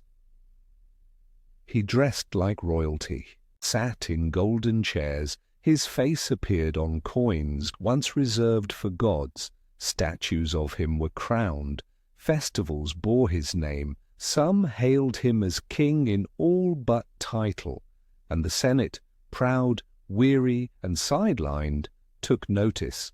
A group of senators, some his friends, began to whisper. They called themselves liberatores. They believed they were saving the Republic. On the Ides of March, March 15th, 44 BCE, Caesar entered the Senate. It was to be a regular session. He never left it. They surrounded him, blades drawn from under togas, 23 wounds, among them Brutus, the man Caesar once called his son. Et tu, Brute. And then silence. His blood stained the floor beneath a statue of Pompey. The Republic had struck back. Chapter 9. The Ides of March. The day began like any other in Rome, cool, bright, deceptively calm. It was the 15th of March, 44 BCE. In the streets, merchants prepared for the afternoon crowds. Senators readied themselves for debate. Somewhere in the city, a man was adjusting his toga, fastening its folds with quiet care. His name was Marcus Junius Brutus, but this would not be a normal day. And Brutus was not dressing for politics, he was dressing for something far older, something far darker, a ritual, a sacrifice. For weeks a storm had gathered behind Rome's stately walls. Julius Caesar, once a general, now ruled as dictator perpetua, dictator for life. His face was stamped on coins, his statue stood beside the gods. He sat on golden thrones, wore purple robes, and dismissed tradition with the soft certainty of destiny. To some he was saviour, to others a king in all but name. And kings had no place in the Republic. Brutus was no madman. He was a scholar, a philosopher, a man raised to believe in the Republic, not as a name, but as a soul. He had fought beside Caesar. He had broken bread with him. But now he believed that Caesar must die, not in hatred, but in honor. He was not alone. Over 60 senators, bound in secrecy, shared his fear. They called themselves liberatores, the liberators. They met in private homes, in whispering gardens, in quiet corridors. They did not wear armor. They did not carry shields, but each carried a dagger, small, sharp, hidden in folds of cloth. That morning, Caesar ignored the omens. His wife had begged him not to go. Friends warned him of danger. Even the sky seemed uncertain. But Caesar laughed them off. He walked to the theatre of Pompey, where the Senate was meeting. It was there, beneath a statue of his old rival, that history held its breath. They approached him in silence. One spoke. Another tugged at his toga. And then the first blade. He turned, stunned. More followed. In moments, the most powerful man in Rome was surrounded, not by enemies, but by those he once called friends. They stabbed him 23 times. As he collapsed, Brutus raised his dagger. Caesar saw him, and we are told whispered not in anger, but in grief, "Et tu, brute." And with that he fell, not with thunder, but with silence. The will of Caesar. The conspirators left the body where it fell. They walked into the forum, not running, not afraid, believing Rome would celebrate them. They had not killed a man, they thought, but a tyrant. They believed they had saved the Republic, that they had preserved liberty. But Rome did not cheer. Rome waited. The people gathered in silence. They had seen Caesar's victories, his reforms, his generosity. They remembered the bread, the festivals, the hope. And now they watched his lifeless form, still wrapped in purple, lying on cold stone. Mark Antony, Caesar's loyal ally, knew this moment was delicate. He spoke calmly. He did not challenge the killers directly. Instead, he asked to read Caesar's will aloud. It was a clever move. The people gathered close, expecting something grand, something regal. But the words they heard were simple and devastating. Caesar had left his wealth to them. To every Roman citizen he had bequeathed 300 silver coins. He had left gardens, public lands, and festivals. He had planned for the poor, for the children, for the future. He had ruled as a dictator, but died as a father to the people, and the people wept, not just in sorrow, but in rage. That day the wind shifted. Brutus and the conspirators had believed in the Senate, in tradition, in the old ways, but the people of Rome, hungry, tired, and forgotten, no longer did. They believed in Caesar, and now they believed in vengeance. Antony's fire. The funeral began with silence. Antony stood before the crowd, holding Caesar's blood-stained robe. It fluttered in the soft breeze, each mark a wound, not just on a man, but on a nation. He did not shout. He simply spoke of Caesar's victories, of his love for Rome, of the peace he had brought, of the future he had imagined. Then he raised the robe, torn and soaked in red. He pointed to each hole, and he named the man who had made it. One by one, the crowd heard the names of the senators they had once trusted: Brutus, Cassius, Decimus, names that had once stood for honor, now stained with betrayal. Then came the fire. Not metaphor, not fury. Real fire. Someone in the crowd brought kindling. Another brought a torch. They built a pyre in the forum, right there where Caesar's body lay. Not in a temple, not in a tomb, in the heart of the city. They lifted his body and set it alight, and as the flames rose, so did the people. They tore benches from the streets. They smashed windows. They stormed the homes of the conspirators. Chaos poured through Rome like floodwater through a broken dam. The Senate scattered. Brutus and his allies fled, not in triumph, but in fear. They had believed they were guardians of liberty, but they had become fugitives from the very people they claimed to protect. And in the rising smoke, a new power formed.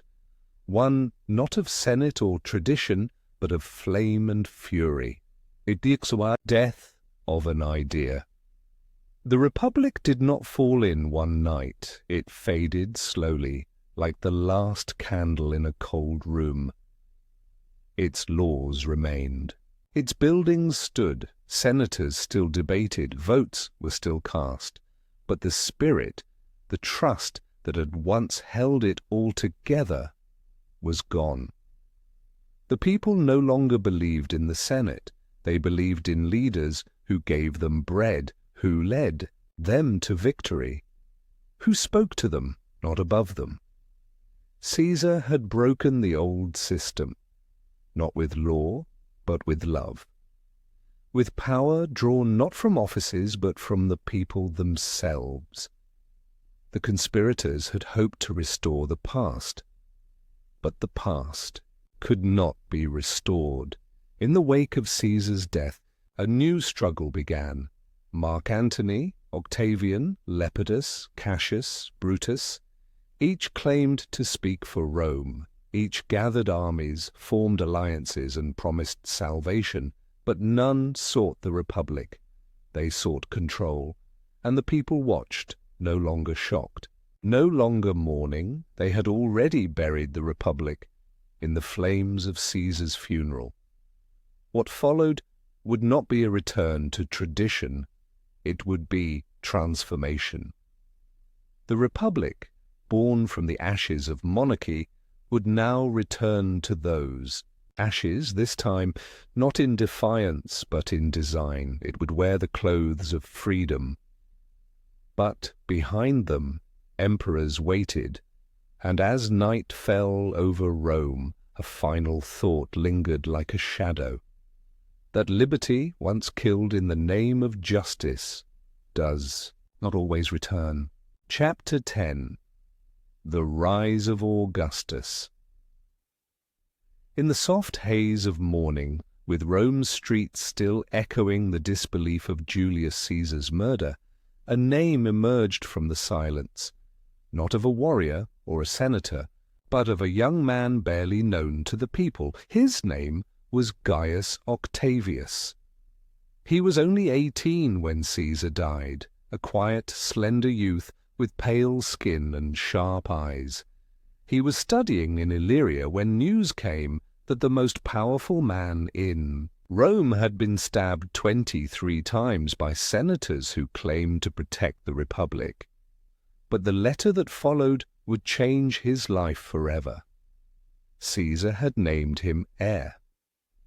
In his will, Caesar had adopted Octavius as his son, a symbolic act with real consequences. It meant that Octavian, as he would now be called, was not only the legal successor to Caesar's vast fortune, but also to his name, his soldiers, and the hopes of his followers.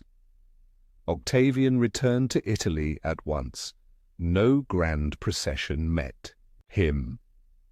No trumpets sounded. He was not yet feared or praised, but within him stirred something ancient, not pride, but resolve. He quietly visited his mother, took counsel with allies, and began to gather support. His first acts were cautious. He did not shout of vengeance. He spoke of duty, of honoring Caesar's memory, of bringing peace. The Senate underestimated him. So did Mark Antony. Antony, Caesar's friend and fellow consul, had taken control of Rome's army and treasure. He believed the boy from the provinces was no threat. He mocked him, dismissed him as weak, untested, and soft-spoken. But Octavian was not like the other young nobles. He was watching, learning, waiting. He raised his own private army with funds Caesar had left behind. He gave out land and promises to veterans. He called himself Divi Filius, son of the divine, and began to position himself as the chosen protector of Caesar's legacy. He had inherited a name, but he was not merely its keeper. He was its weapon. War of words and wills. Rome was not yet ready for another civil war, but power never sleeps, and neither did ambition. Mark Antony controlled the Senate's attention. With charisma and command of the legions, he painted himself as Caesar's true heir, the man closest to him in life. He gave fiery speeches, promised reforms, and built loyalty among the officers. He held the treasury. He wore the cloak of the past, but Octavian had something more powerful: Caesar's name and the loyalty of the people. And so began a quieter war, not of blades, but of scrolls, not of blood, but of whispers. Octavian began spreading rumors that Antony was plotting to take the crown, that he had failed to avenge Caesar's murder, that he was corrupt, self-serving, and unworthy. Each word was carefully chosen, each message sent into the ears of senators, soldiers, and citizens alike. Meanwhile, Antony struck back. He accused Octavian of using Caesar's name for his own gain, of playing the role of savior while scheming in shadows. He reminded Rome that Octavian was just a boy, that he had no real command, that he was only where he was because of Caesar's will. The city divided. Some saw in Antony the strength of leadership. Others saw tyranny. Some saw in Octavian the fresh face of change. Others saw a cunning usurper. In secret, Octavian met with enemies of Antony. He formed new alliances, including one with Cicero, the brilliant orator who hated Caesar but hated Antony more. Cicero gave speeches attacking Antony, lifting up Octavian as a tool of the Senate. He believed he could control the young man, use him. But Octavian was no one's puppet. When the time was right, he marched on Rome, not with chaos, but with purpose. The Senate, fearing Antony more, gave him command. Together with Antony and a third general, Lepidus, they formed the Second Triumvirate, a formal, legal dictatorship to restore order. They published a list of enemies, a list of death. Cicero was on it. His head and hands were later nailed to the speaker's platform, a chilling reminder of how quickly rhetoric turns to ruin. Rome was no longer a republic in practice. It was a stage of masks, and behind each mask, ambition sharpened, Actium, and the fall of Cleopatra. For a time, the triumvirate held, but peace among wolves never lasts. Tensions grew between Octavian and Antony, especially when Antony left Rome to govern the eastern provinces and stayed there. In Alexandria, he fell under the spell of Queen Cleopatra, the same Cleopatra who had once borne Caesar's child. Together, Antony and Cleopatra ruled the East like gods. Octavian saw it differently. He painted Antony as a traitor to Rome, bewitched by an Egyptian queen, giving away Roman lands, building a rival kingdom. He spread rumors that Antony had promised to make Cleopatra's son, not Octavian, Caesar's true heir. In truth, Antony was still powerful, but perception in Rome was power. Octavian moved quickly. He secured loyalty in the Senate. He wrote letters, spread poetry, and displayed Antony's will. A document suggesting that Antony intended to be buried in Alexandria not Rome. To many, this was unforgivable. In 32 BCE, war was declared, not on Antony, but on Cleopatra. A clever move.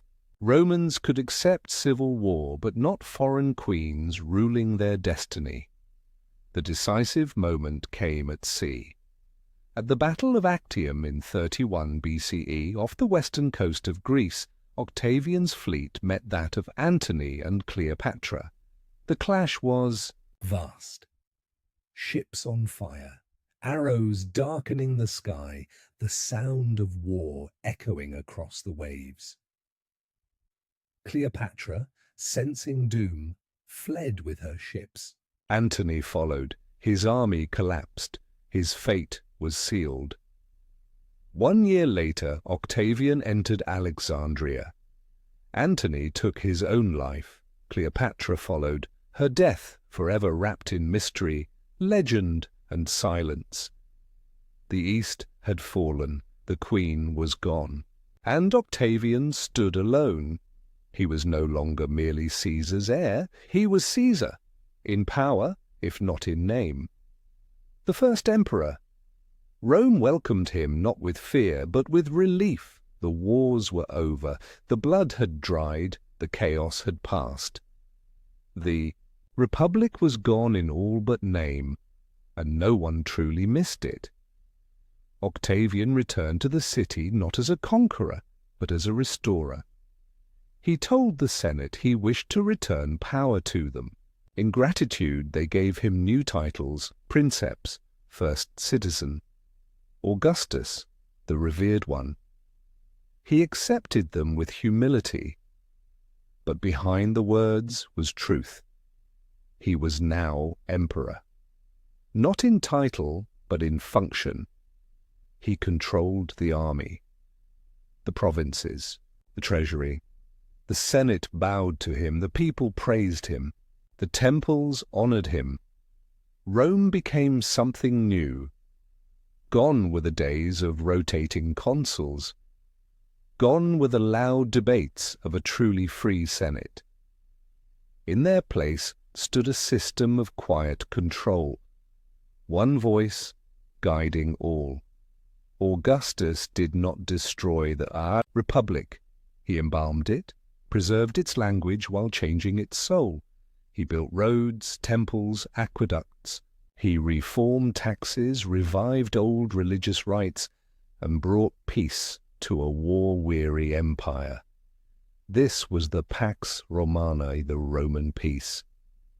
For the first time in generations, children grew without the sound of civil war. Fields were sown, cities rose, and trade spread from the sands of Africa to the Isles of Britannia. But peace came at a price.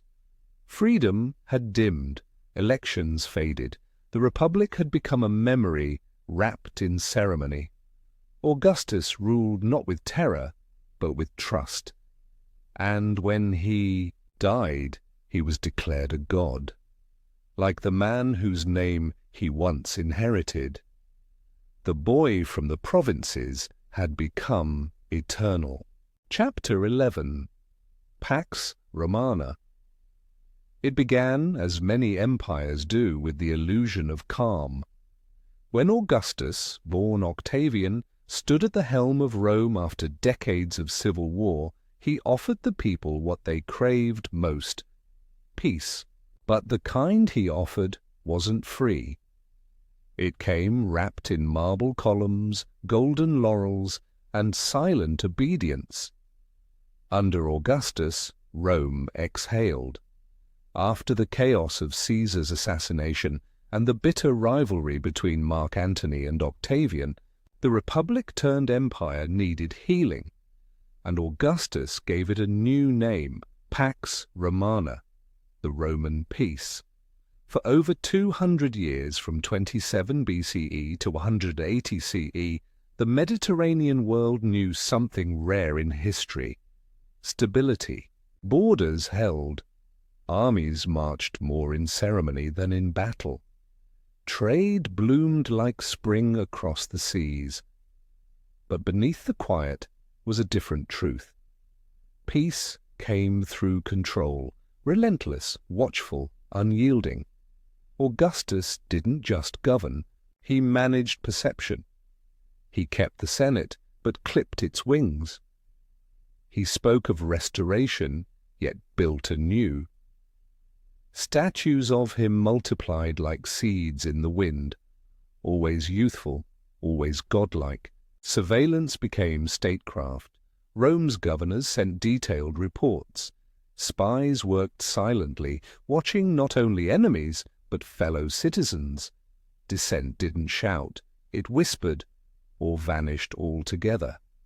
The legions, once tools of war, became guardians of order. Their polished armor gleamed in the sun, symbols not of fear, but of presence. Roads weren't only built for trade or travel, but for rapid deployment. Swift as thought, silent as breath.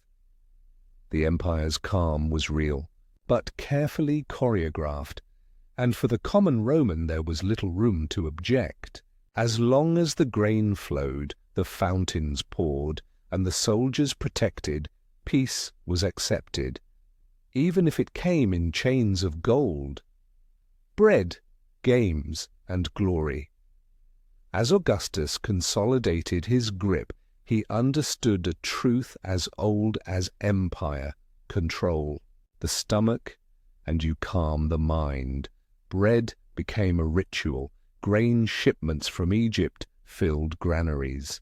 The state distributed food to the urban poor, not out of charity but strategy. Hunger sparked rebellion. Full bellies bred loyalty. But food alone did not pacify a population. Entertainment was the empire's other great tool. The Colosseum rose like a crown on Rome's brow, not just a stadium, but a symbol. Gladiators clashed, wild beasts roared. The crowds, tens of thousands strong, lost themselves in spectacle. These games weren't merely shows, they were expressions of power. Every drop of blood spilled on the sand reminded citizens of the empire's strength.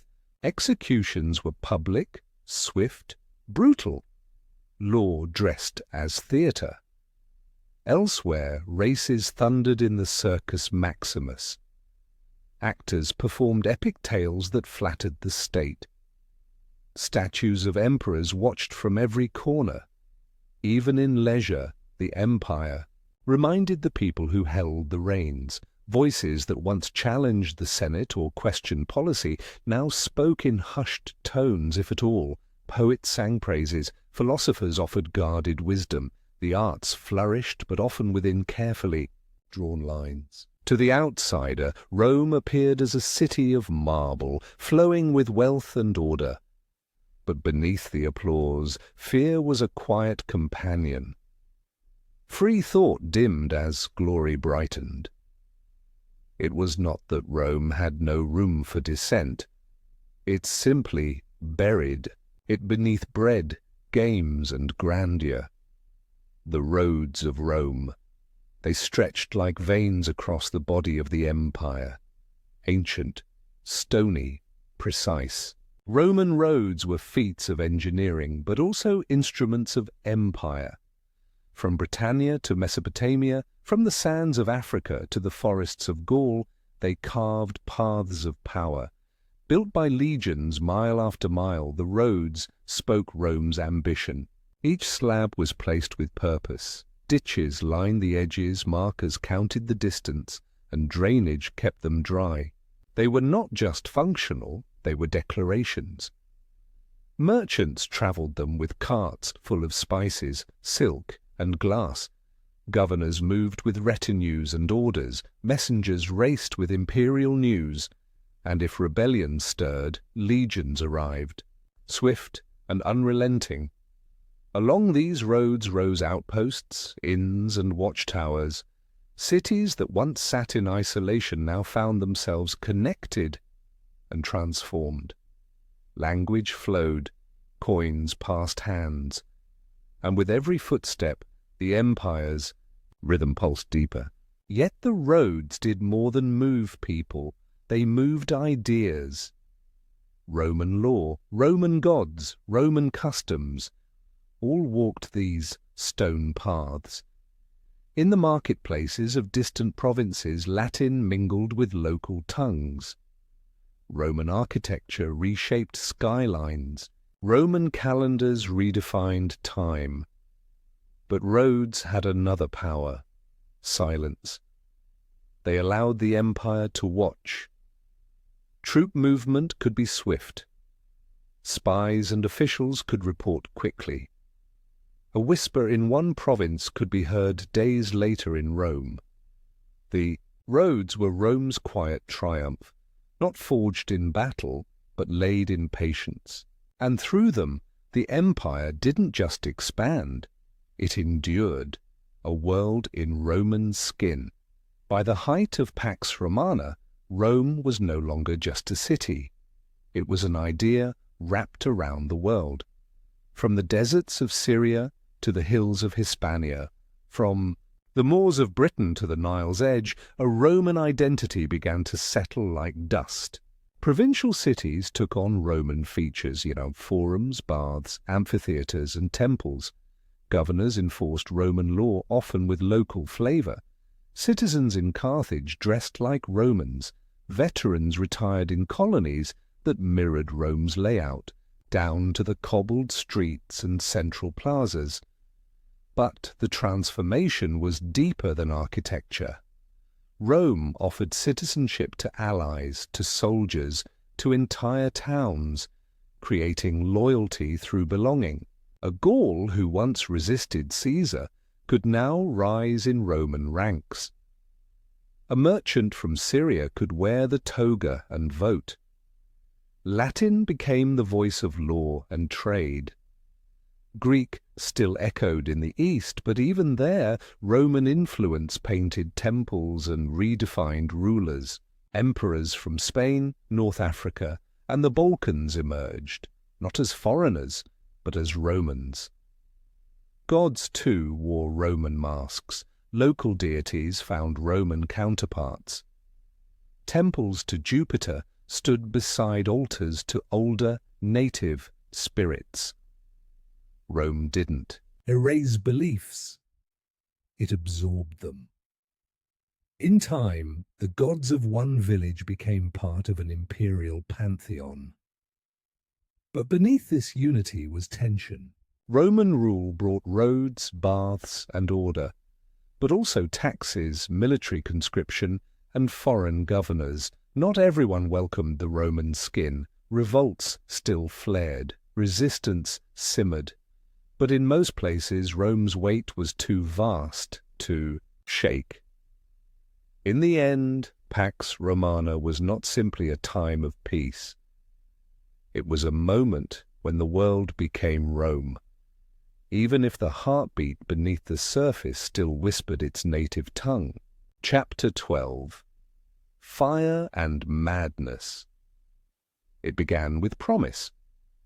The boy who rose after Tiberius was young, handsome, and adored. They called him Caligula, Little Boots, a name given by soldiers, charmed by the child in military garb. At first, Rome celebrated. He opened the prisons. He honored the Senate. He gave bonuses to the guards. But not long after, something shifted. The charm curdled. The emperor who once spoke of liberty now demanded worship. Madness crept into the marble, halls of power like a slow, cold fog. Caligula believed himself more than human. He dressed as gods. He spoke to statues. He made his horse a priest and almost a consul. It wasn't humor. It wasn't metaphor. It was delusion wrapped in purple robes. And yet the empire obeyed. The Senate bowed lower. The crowds cheered louder, because beneath the laughter was fear, sharp and silent. Those who mocked him disappeared. Those who disobeyed found blades. His own family was not spared. Sisters became victims of rumor and revenge. Allies turned distant. Rome, once the seat of rational law, now swayed with the breath of a single man's madness. Soldiers, once loyal to the emperor's name, began to watch him with narrowed eyes. He paraded through the streets, gold-drenched and wild-eyed, claiming he could conquer the sea. He marched legions to the shore, not to battle, but to gather seashells as trophies from Neptune. What had begun as empire was now theatre, and the stage was ruled by a man crumbling from within. In the end, it was the blades of his own guards that stopped him. In a dark corridor, in silence, they struck. But Rome was already marked. The shadow he cast did not vanish with his death. It lingered. It spread, and in time it would find another flame. Nero's flame. The year was 64 CE when fire came to Rome. For 6 nights it burned, hungry, relentless, almost unnatural in its course. Wooden homes, narrow alleys, crowded markets, all were fuel. The city screamed and collapsed in orange light. And while Rome burned, whispers said Nero watched. Some said he played music as flames danced. Others said he ordered the fire to clear land for his grand vision, a palace of impossible scale. The truth remains blurred in smoke, but what followed was clearer. Nero found a scapegoat, the Christians, a small, strange sect with unfamiliar customs. He pointed to them, and the empire followed his gaze. Executions began, not quiet ones. These were spectacles. Men and women were dressed in animal skins and torn apart by dogs. Others were nailed to crosses and burned at night to light Nero's gardens. It was not justice, it was display. In the ashes of Rome, Nero built his dream, the Domus Aurea, or Golden House, a vast pleasure palace lined with gold leaf and flowing with fountains, filled with halls that spun like stars. He surrounded himself with poets, actors, and applause. He fancied himself an artist, a singer, a god of beauty in a world of stone. He performed on stage, forcing senators to sit through endless hours of music, unable to leave. But beyond the velvet and smoke, the empire strained. Governors grumbled, generals questioned, the people murmured, and Nero, paranoid and erratic, saw betrayal in every face. He killed his own mother. He exiled his wife, then had her executed. He married 2 boys, dressed them as women. He sank into fantasy, and the empire watched, half stunned, half afraid.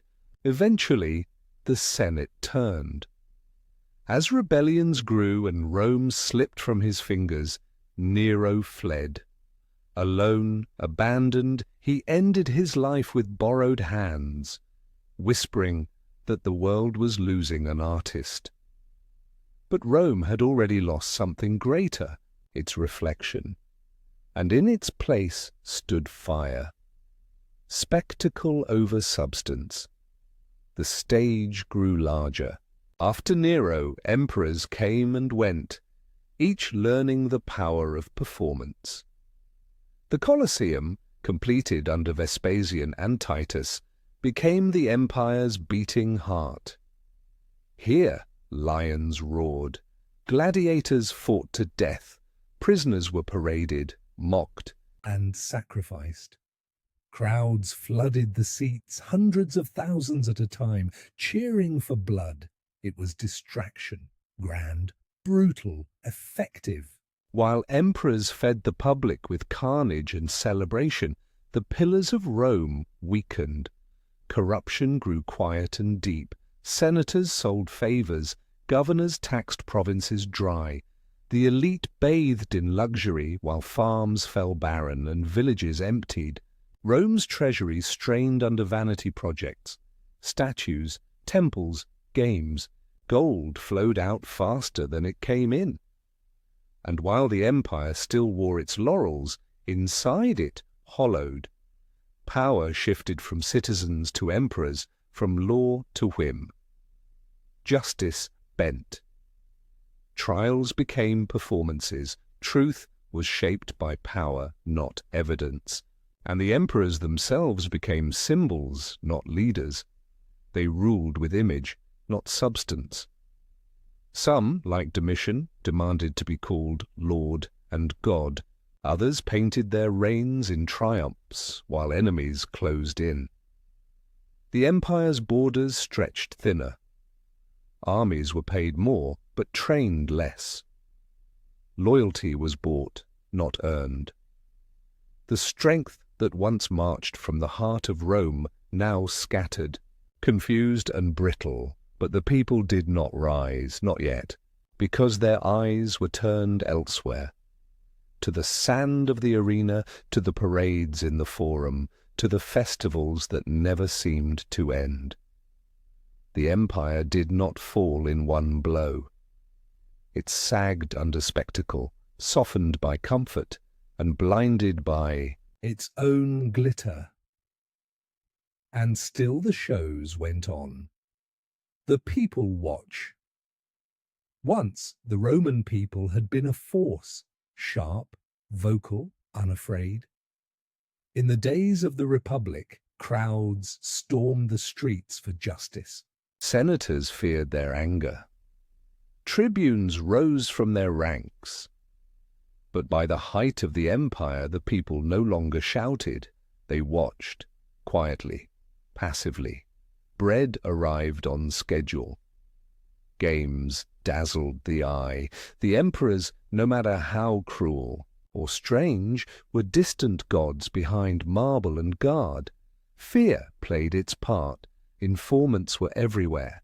A whispered joke could lead to death. Letters were opened. Murmurs were noted. The cost of free speech was exile, or worse. And so silence grew. Not from contentment, but from caution. The people learned to keep their heads down. Fathers taught their sons how to avoid attention. Mothers warned their daughters to smile but speak little. Survival meant invisibility. Over time, apathy replaced outrage. Why protest when nothing changed? Why rebel when no one listened? The fire had burned too long. Now only ashes remained. Even in suffering, the crowd stayed quiet. When taxes rose, when harvests failed, when soldiers misbehaved, the empire's heart did not beat. It murmured faintly. And still the Colosseum filled. Still the plays were performed. Still the statues stood tall while voices shrank. Rome had not yet fallen. But it had grown numb. The people did not cheer because they believed. They cheered because they were afraid to stop. And so, through fire and madness, the empire stood, proud on the outside, hollow within, a world watching itself, forgetting what it once was. Chapter 13. The Year of 4 Emperors. Rome had seen ambition before. It had watched men like Julius Caesar cross rivers with armies at their back, had seen Augustus silence a senate with nothing but a look. Power had always been dangerous in Rome, but after Nero's death it became something different, something unchained. For the first time, the throne of the empire was no longer a matter of blood or careful succession. It was something to be taken, stolen or bought. Nero left. No child, no heir. What he left was a gaping wound where leadership should have stood. His suicide in 68 CE ended the Julio-Claudian dynasty, a line stretching back to the very birth of empire. and with it the illusion of imperial stability.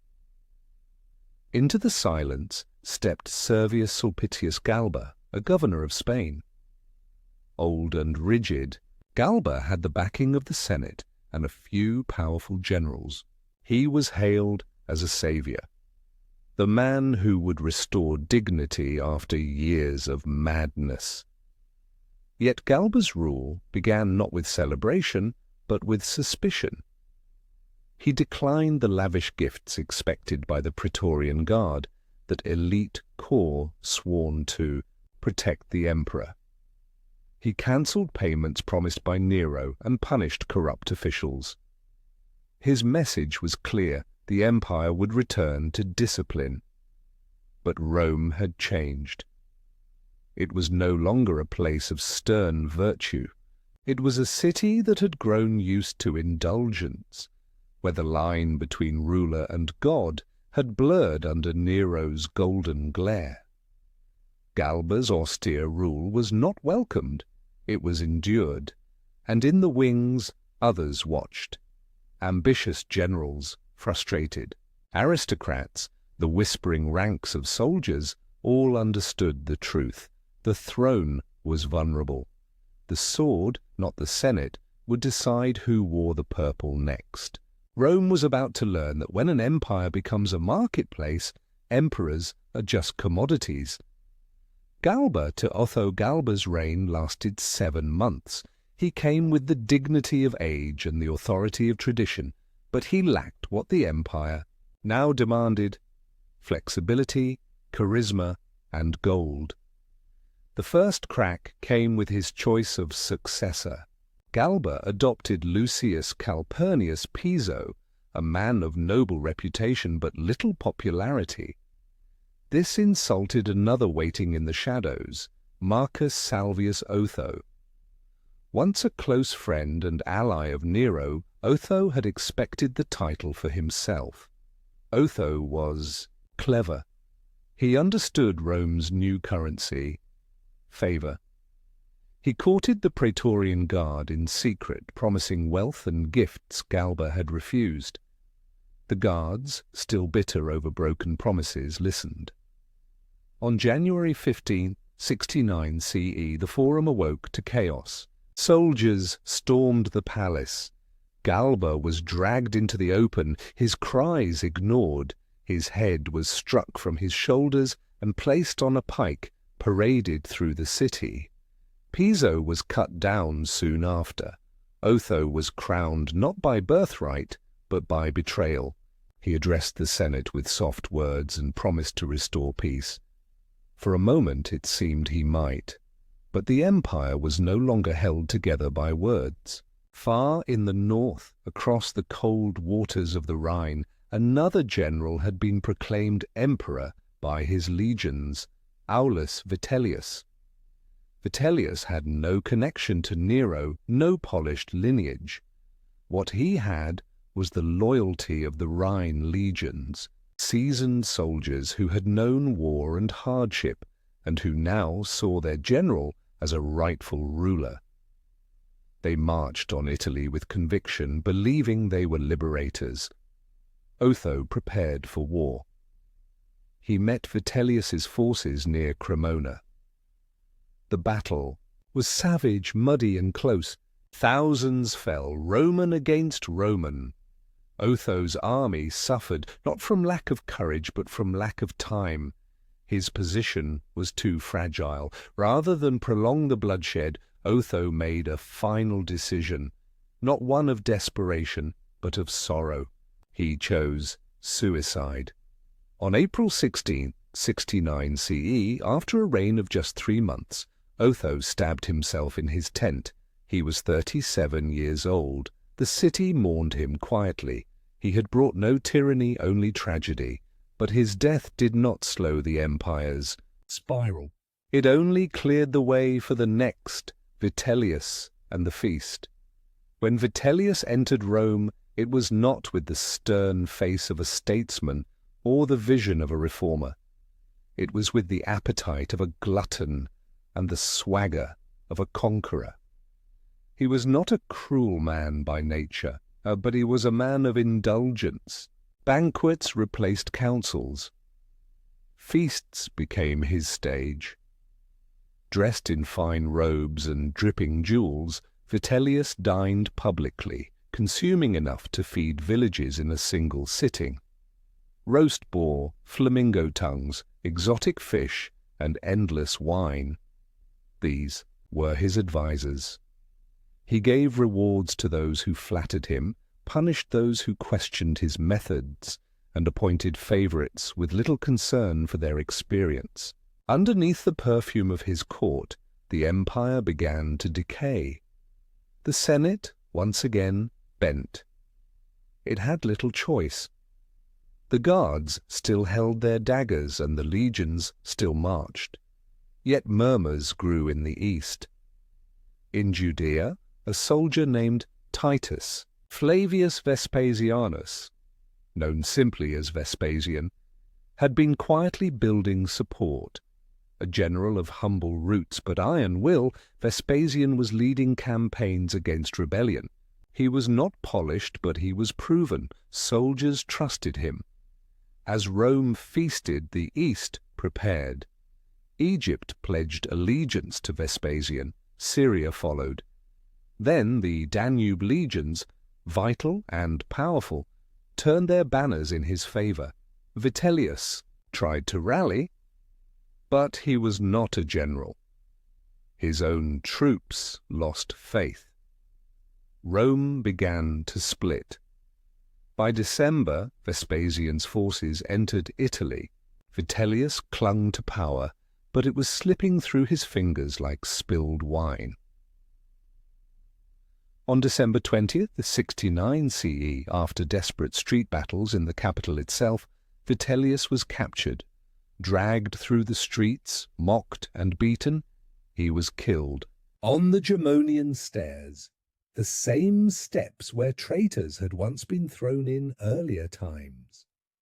He had reigned less than a year, and so ended another chapter, not in fire, but in excess. Rome could no longer afford either. Vespasian rises. In the wake of chaos, Vespasian entered the city not in triumph, but with quiet certainty. A soldier of discipline, born not into wealth but into service, he brought with him a promise, not of grandeur, but of repair. He did not speak with silvered words or host lavish games. Instead, he set to work. He rebuilt the treasury, mended the army, and restored dignity to offices neglected during the past year's madness. He founded a new dynasty, Tawny the Flavian, grounded not in ancient lineage, but in merit. He rewarded competence. He punished corruption. Where Vitellius had devoured, Vespasian conserved. Where Nero had performed, he acted. He began construction on a grand amphitheatre in the heart of Rome, not for vanity, but to return something to the people. This, in time, would become the Colosseum. The empire breathed again, slowly, cautiously. But the scars of the year of 4 emperors remained. Provinces remembered the chaos. Legions remembered the betrayals. And Rome itself had changed. No longer could one man hold the empire with ceremony alone. Strength had returned, yes, but at a price. The world had seen that emperors could rise from anywhere, that soldiers could crown them, that the throne was never truly secure. Yet in Vespasian, Rome found a moment of balance, not through brilliance, but through steadiness. A man of dust, grit, and discipline had calmed a storm, and for the first time in a long time the empire stood still. Not out of fear, but out of hope. Chapter 14. The Colossus and the Cross. It began with rubble, the shattered legacy of a tyrant. Where once stood Nero's golden house with its gilded halls and reflecting pools, now only ash and public resentment remained. The emperor, who had called himself a god, had left behind a monument to indulgence. Vespasian, a soldier emperor of simpler origin, would turn that space into something very different. From the ruins of excess, the Colosseum was born, officially called the Flavian Amphitheatre. It was built not to celebrate luxury, but to bind the empire through spectacle. Stone by stone it rose, massive and round, designed to hold tens of thousands. The emperor gave the land back to the people and filled it with blood and theatre. It was a gift and a warning. Within its walls, violence became ritual. Gladiators fought. Animals roared. Criminals were torn apart. The crowd roared louder. The Colosseum was not just entertainment. It was control. Here, Rome could unleash its fury. A man might watch death, then return home calm. A city could burn with hunger and tension, yet forget it all for an afternoon of combat. The amphitheatre became a valve, a way to release pressure from a world too tightly wound, but it was also more than that. It was a mirror. The Colosseum reflected what Rome had become, a place of power wrapped in ceremony, of order enforced by terror, of unity maintained through awe. Vespasian never lived to see its completion. His son, Titus, opened the Colosseum with 100 days of games. Blood stained the sand. Applause filled the air. Beneath the arches, carved into shadow, statues of gods looked down, silent, unmoved. The empire had built a monument not to virtue, but to domination. The Colosseum would stand for centuries, and its silence, when empty, spoke as loudly as the crowds ever did. Masada's last stand. Far from Rome, across the deserts of Judea, a different story unfolded. While the Colosseum was still being built, Roman legions were marching toward the high cliffs of Masada.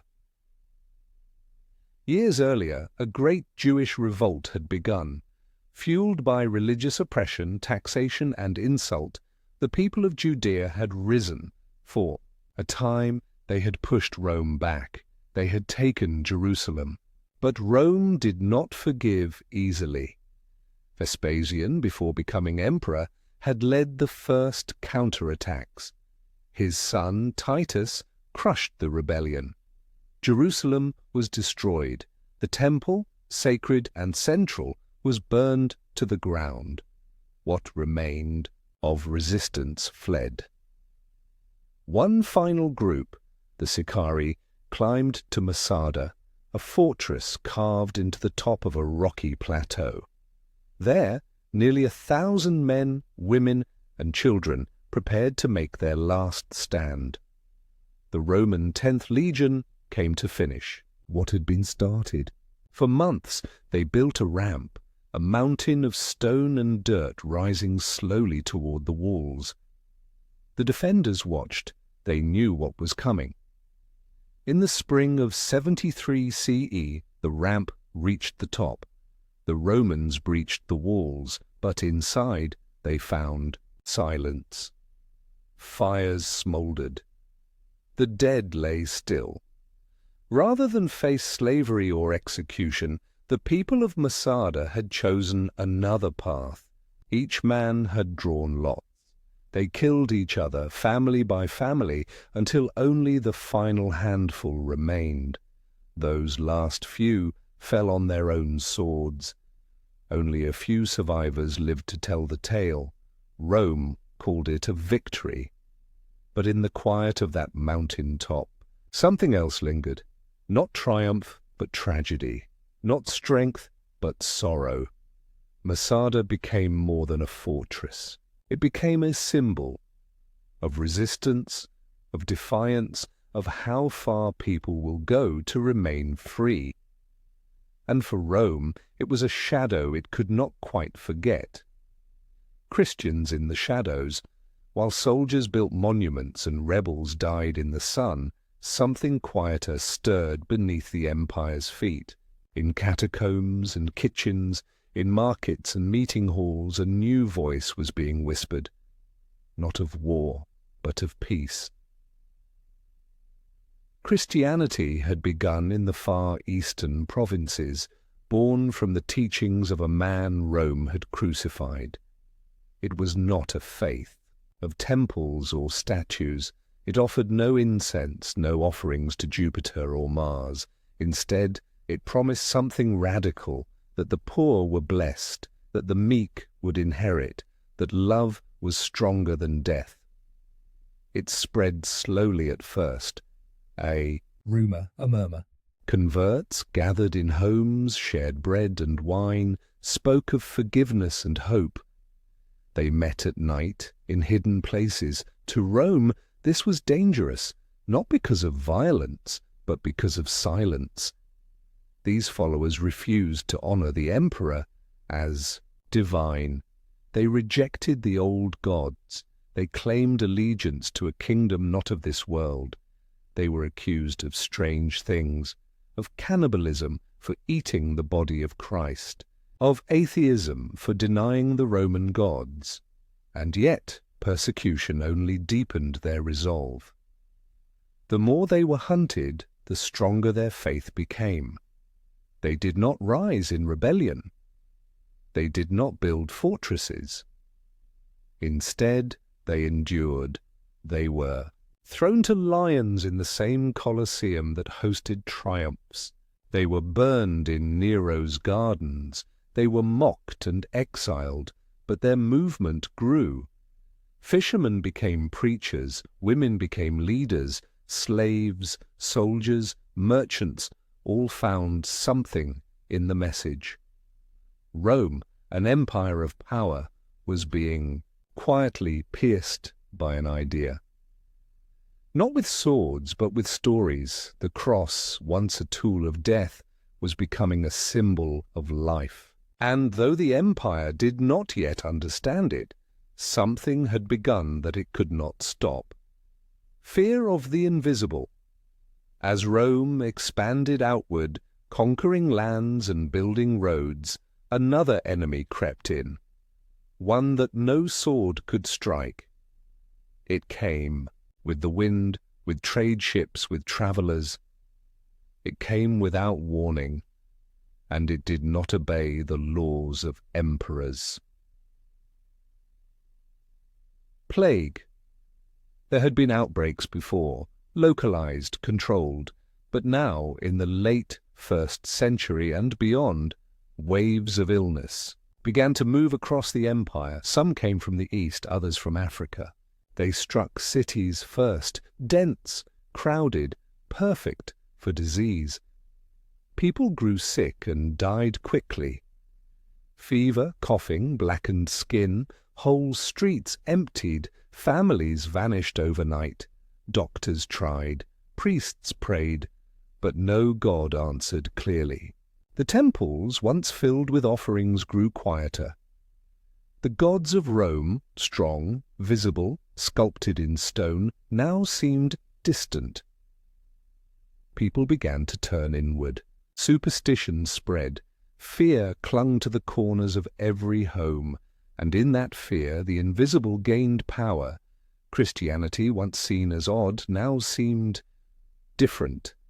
Its message of comfort in suffering, of life beyond death, of a God who walked among the sick, it resonated. Plagues changed not just health, but belief. The mighty Jupiter had not stopped the disease, but stories of Christian mercy, of believers staying behind to tend to the dying, spread through whispers. Faith shifted, not through force, but through firelight and fear. The invisible hand of belief moved hearts in ways armies could not. Rome still stood, its monuments shining, its borders held. But something inside was changing, a fracture, not seen but deeply felt. The empire had conquered the visible world, but now it faced something else, an idea, a spirit, a sickness, and none could predict what would rise next as the Colosseum filled, as crosses multiplied in the shadows, as coughs echoed in narrow streets. A new age stirred beneath the marble. And though no one could see it yet, the old gods were fading, and something else, something softer, had begun. Chapter 15. The 5 Good Emperors.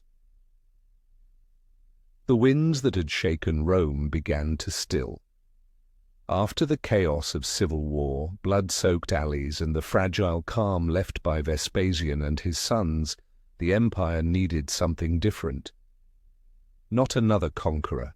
Not another god in marble. It needed a man who would mend, not mold. That man was Nerva. He was not young. He was not bold. He did not come with legions at his back. But what he brought was trust and timing. Chosen by the Senate after Domitian's assassination, Nerva entered power like a soft breath through a cracked window. His reign began not with grand declarations but with careful gestures. He released political prisoners. He restored land confiscated by tyrants. He refused the pomp and excess of emperors past. And most importantly, he made one quiet, brilliant decision. He chose an heir, not by blood, but by merit. That heir was Trajan, a general respected by soldiers, admired by statesmen, and unknown to scandal. Nerva's choice calmed the restless legions. It showed Rome that emperors could be chosen for their minds and hearts, not their family name. Nerva ruled for only 2 years. He died without fanfare. But in that short time, he planted something Rome had not seen in generations. Hope, in silence and simplicity, he laid the foundation for what would become the most stable and admired era in Roman history. The age of the 5 good emperors. Trajan's horizon. Where Nerva had healed, Trajan built. His rise was smooth, his rule swift. From the moment he was adopted, he set out not just to lead Rome, but to lift it. He was a soldier by training and a builder by instinct. Under his watch, the empire reached farther than it ever had, or ever would again.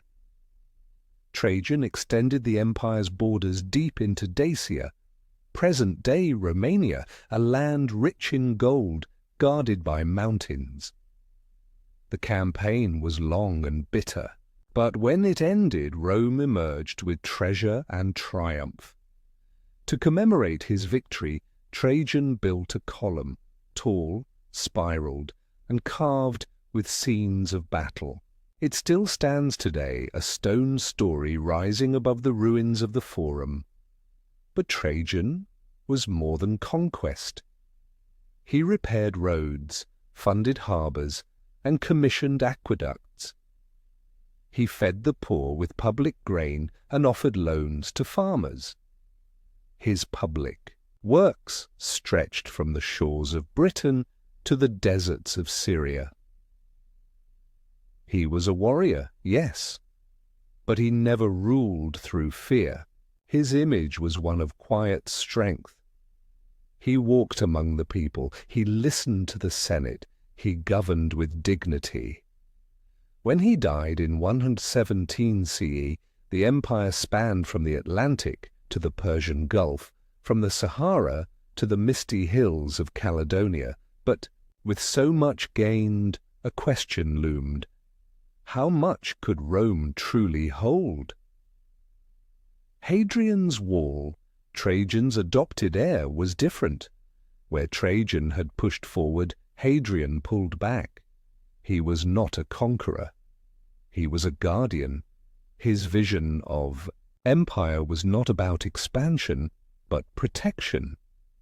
Hadrian travelled more than any emperor before him, not for glory, but to see. He walked the roads. He visited the borders. He knew what Rome looked like, not from reports, but from stone, sand, and breath. And what he saw troubled him. The frontiers were stretched thin, rebellions simmered, the legions were tired, so he did something rare. He drew a line. In the wind-swept hills of northern Britannia, he built a wall, Hadrian's wall, marking the edge of Roman ambition. It was not just stone and turf. It was a message. Here, we stop. Across the empire, he strengthened forts and roads. He let go of distant conquests that cost more than they gave. He focused on making the empire livable, not larger. Hadrian was also a lover of art and philosophy. He built temples and libraries, revived Greek culture, and brought marble to corners of the world that had only known mud, but he ruled with a shadow. He distrusted the Senate, and his personal losses, including the drowning of his beloved Antinous, darkened his final years. When he died in 138 CE, he left a legacy of borders, not just physical ones, but emotional and political ones, too. He was proof that sometimes strength lies not in taking more, but in knowing when to stop. Marcus Aurelius and the philosopher king. The last of the 5 good emperors was the most introspective. Marcus Aurelius did not seek the throne. He accepted it like a duty, not a prize. Where others led with might, he led with thought. He was a Stoic, a thinker who believed in reason, restraint, and responsibility. He kept a personal journal, now known as Meditations, where he spoke not to the world, but to himself. His words are not commands, they are reminders. Be tolerant with others. Be strict with yourself. But philosophy could not shield him from pain. His reign was a storm of suffering. Wars raged in the north, plagues spread across the cities, famine crept in like fog. Still Marcus ruled with grace. He travelled with his armies, sleeping in tents, speaking to soldiers not as a god, but as a man. He wrote by candlelight, in cold. Camps as enemies pressed against the Rhine and Danube. The Antonine plague, likely smallpox, tore through the empire during his reign. Millions died. He watched cities shrink, temples empty, and still he endured. He raised taxes to fund relief. He built hospitals and handed out grain. He did what he could, even as his own strength faded. His co-emperor and chosen heir, Lucius Verus, died young. And Marcus's own son, Commodus, though crowned in his father's final year, would be the one to break the golden chain of wise rulers. Marcus Aurelius died in 180 CE. He was mourned not with gold or games, but with memory, the last emperor who wrote more than he spoke. With his passing, the age of peace ended. The calm receded. The walls would hold, but not forever. Chapter 16. The Crisis of the 3rd Century. It began quietly, with a single death. The murder of Emperor Severus Alexander in 235 CE did not cause panic at first. But in that single moment, something ancient and strong began to unravel. Over the next 50 years, Rome would see more than 50 emperors rise and fall like waves breaking against stone. Some ruled for years, others for weeks. Many died by the sword. Some never even reached Rome. The empire, once held together by discipline and law, now swayed like a ship in storm. Power no longer passed through bloodlines or votes. It shifted by force. Any general with a loyal legion and a sharpened ambition could call himself emperor. And many did. Soldiers declared their commanders emperor in the field. One after another, they marched on Rome, only to be replaced by another with greater numbers or deeper pockets. The title of emperor, once sacred, now clung to men who barely held it before falling to betrayal or battle. The army, once Rome's shield, now became its greatest threat. Emperors ruled not by trust or legacy, but by fear. Fear of their soldiers, of their rivals, of their own guards. Some bribed their way into power, emptying treasuries to secure loyalty. Others relied on violence, swift, brutal, and often short-lived. In this chaos, Rome suffered. Its economy collapsed. Silver coins were mixed with lead, their value dwindling with each new minting. Trade routes withered, cities shrank, crops rotted. Even the people, once proud and stubborn, began to retreat into silence. The empire, massive and worn, no longer moved as one. It trembled, unsure who led it, unsure what future remained. And in the far reaches of its borders, enemies watched. Barbarians at the gate.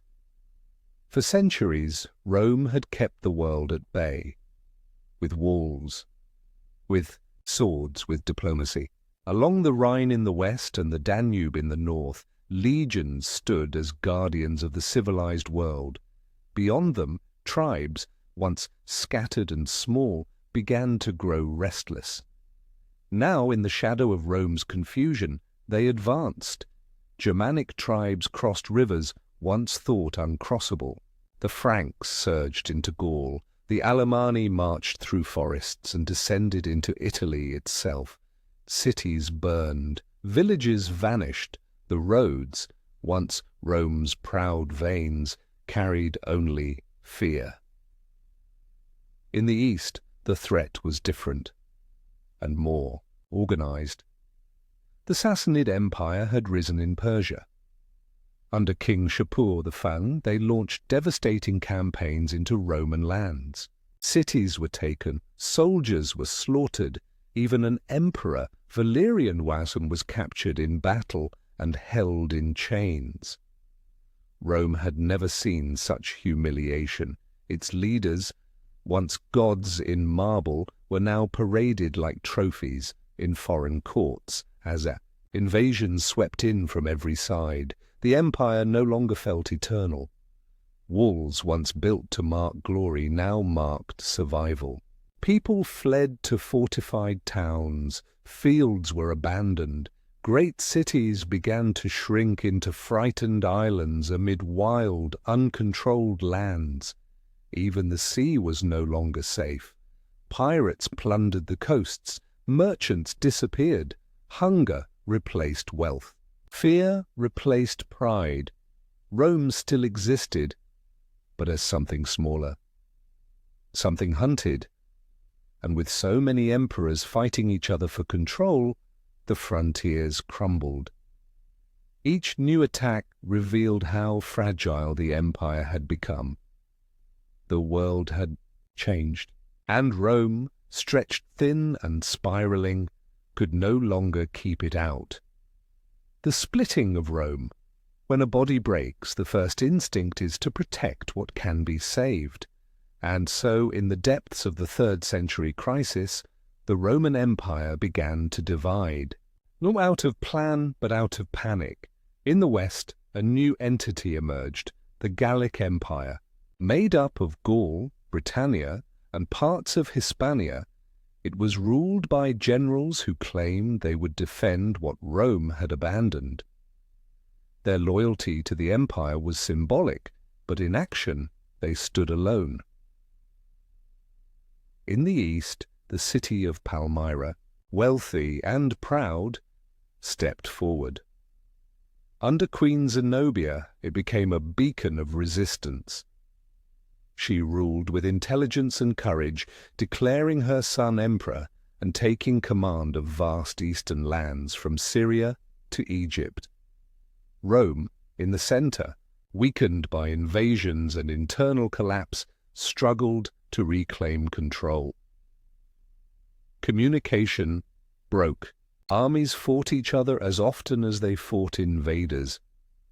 Unity, once Rome's greatest strength, became an old memory.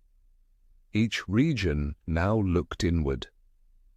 They minted their own coins, raised their own armies. Even their laws and cultures began to drift. This was not the fall, not yet, but it was the unbraiding of something once tightly woven. The people did not call it a collapse, they called it survival. But in the silence between battles, something deeper was felt, a quiet understanding that the empire might never be whole again. And still, in the heart of the crumbling West, one man would try to hold it together. One last time Aurelian rebuilds. In 270 CE, out of the shadows of confusion stepped Lucius Domitius Aurelianus, a soldier's emperor born of dirt and discipline. Known to history as Aurelian, he did not speak softly or rule gently. He ruled like a flame. His first move was swift and bold. Reunite the empire.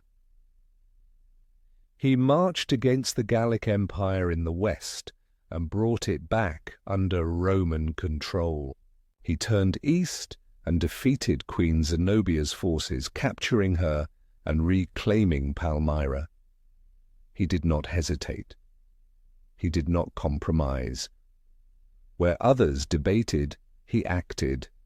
Aurelian was not a philosopher. He was a builder of order, and his most enduring symbol was a wall, not on the frontier, but around Rome itself. The Aurelian walls, massive and imposing, wrapped around the capital like a stone embrace. For centuries, Rome had stood open, unafraid.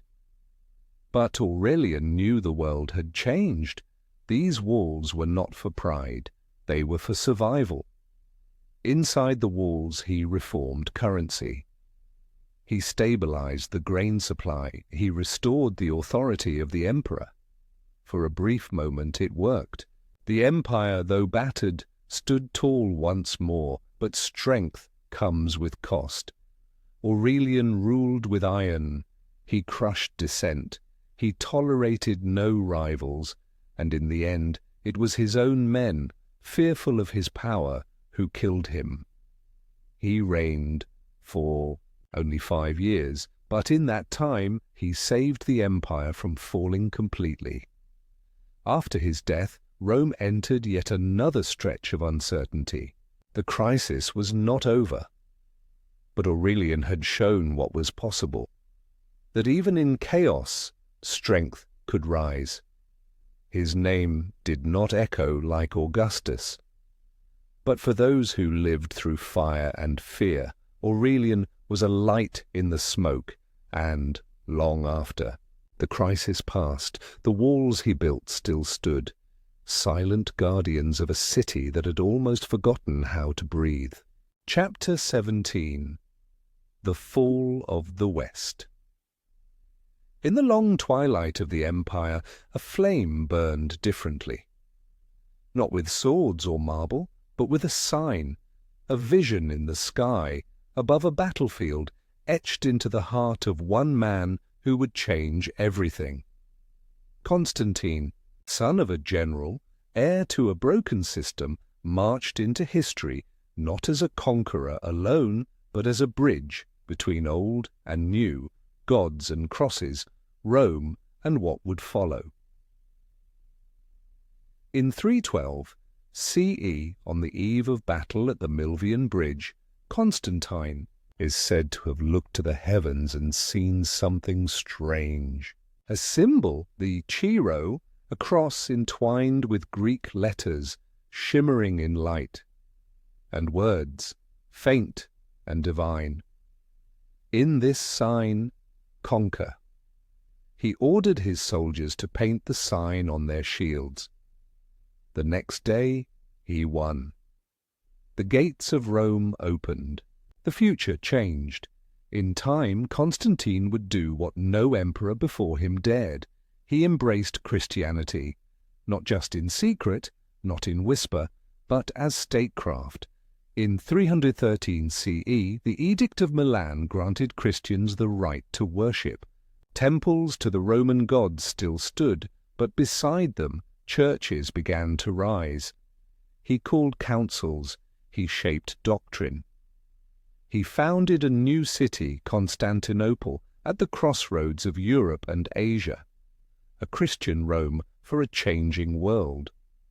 The empire did not become holy overnight, but Constantine's crown now bore the weight of two worlds, the sword and the spirit, and in doing so, he carved the path that would outlive emperors, outlive armies, outlive Rome itself. The sack of Rome. For centuries, the city of Rome had watched the world burn, but never itself. Even as the empire cracked and shifted, the eternal city remained untouched. A symbol, a promise, a place no enemy had entered for 800 years, but time, like water, wears even stone. In 410 CE, under a storm-heavy sky, the Visigoths came. Led by Alaric, once a general under Roman command, now its enemy, they marched to the city's walls. Rome, hollow and stretched, could not hold.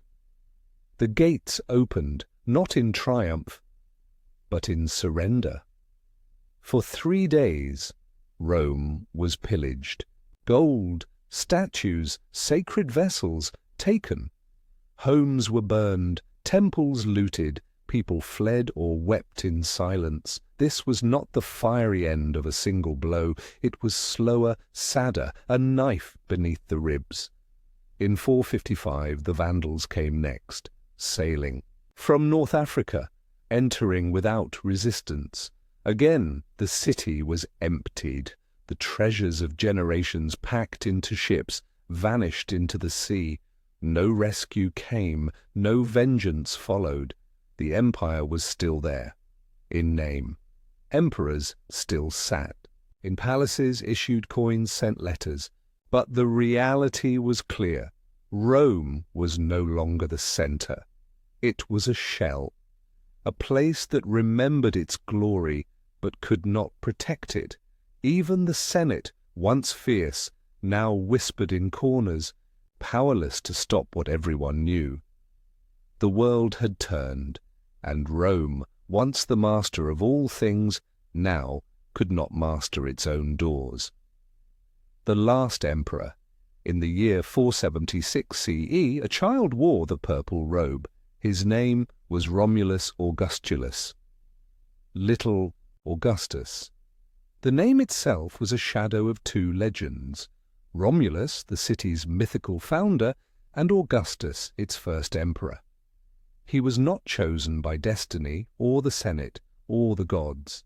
He was placed there by his father, Orestes, a Roman general who had claimed control of the crumbling Western throne.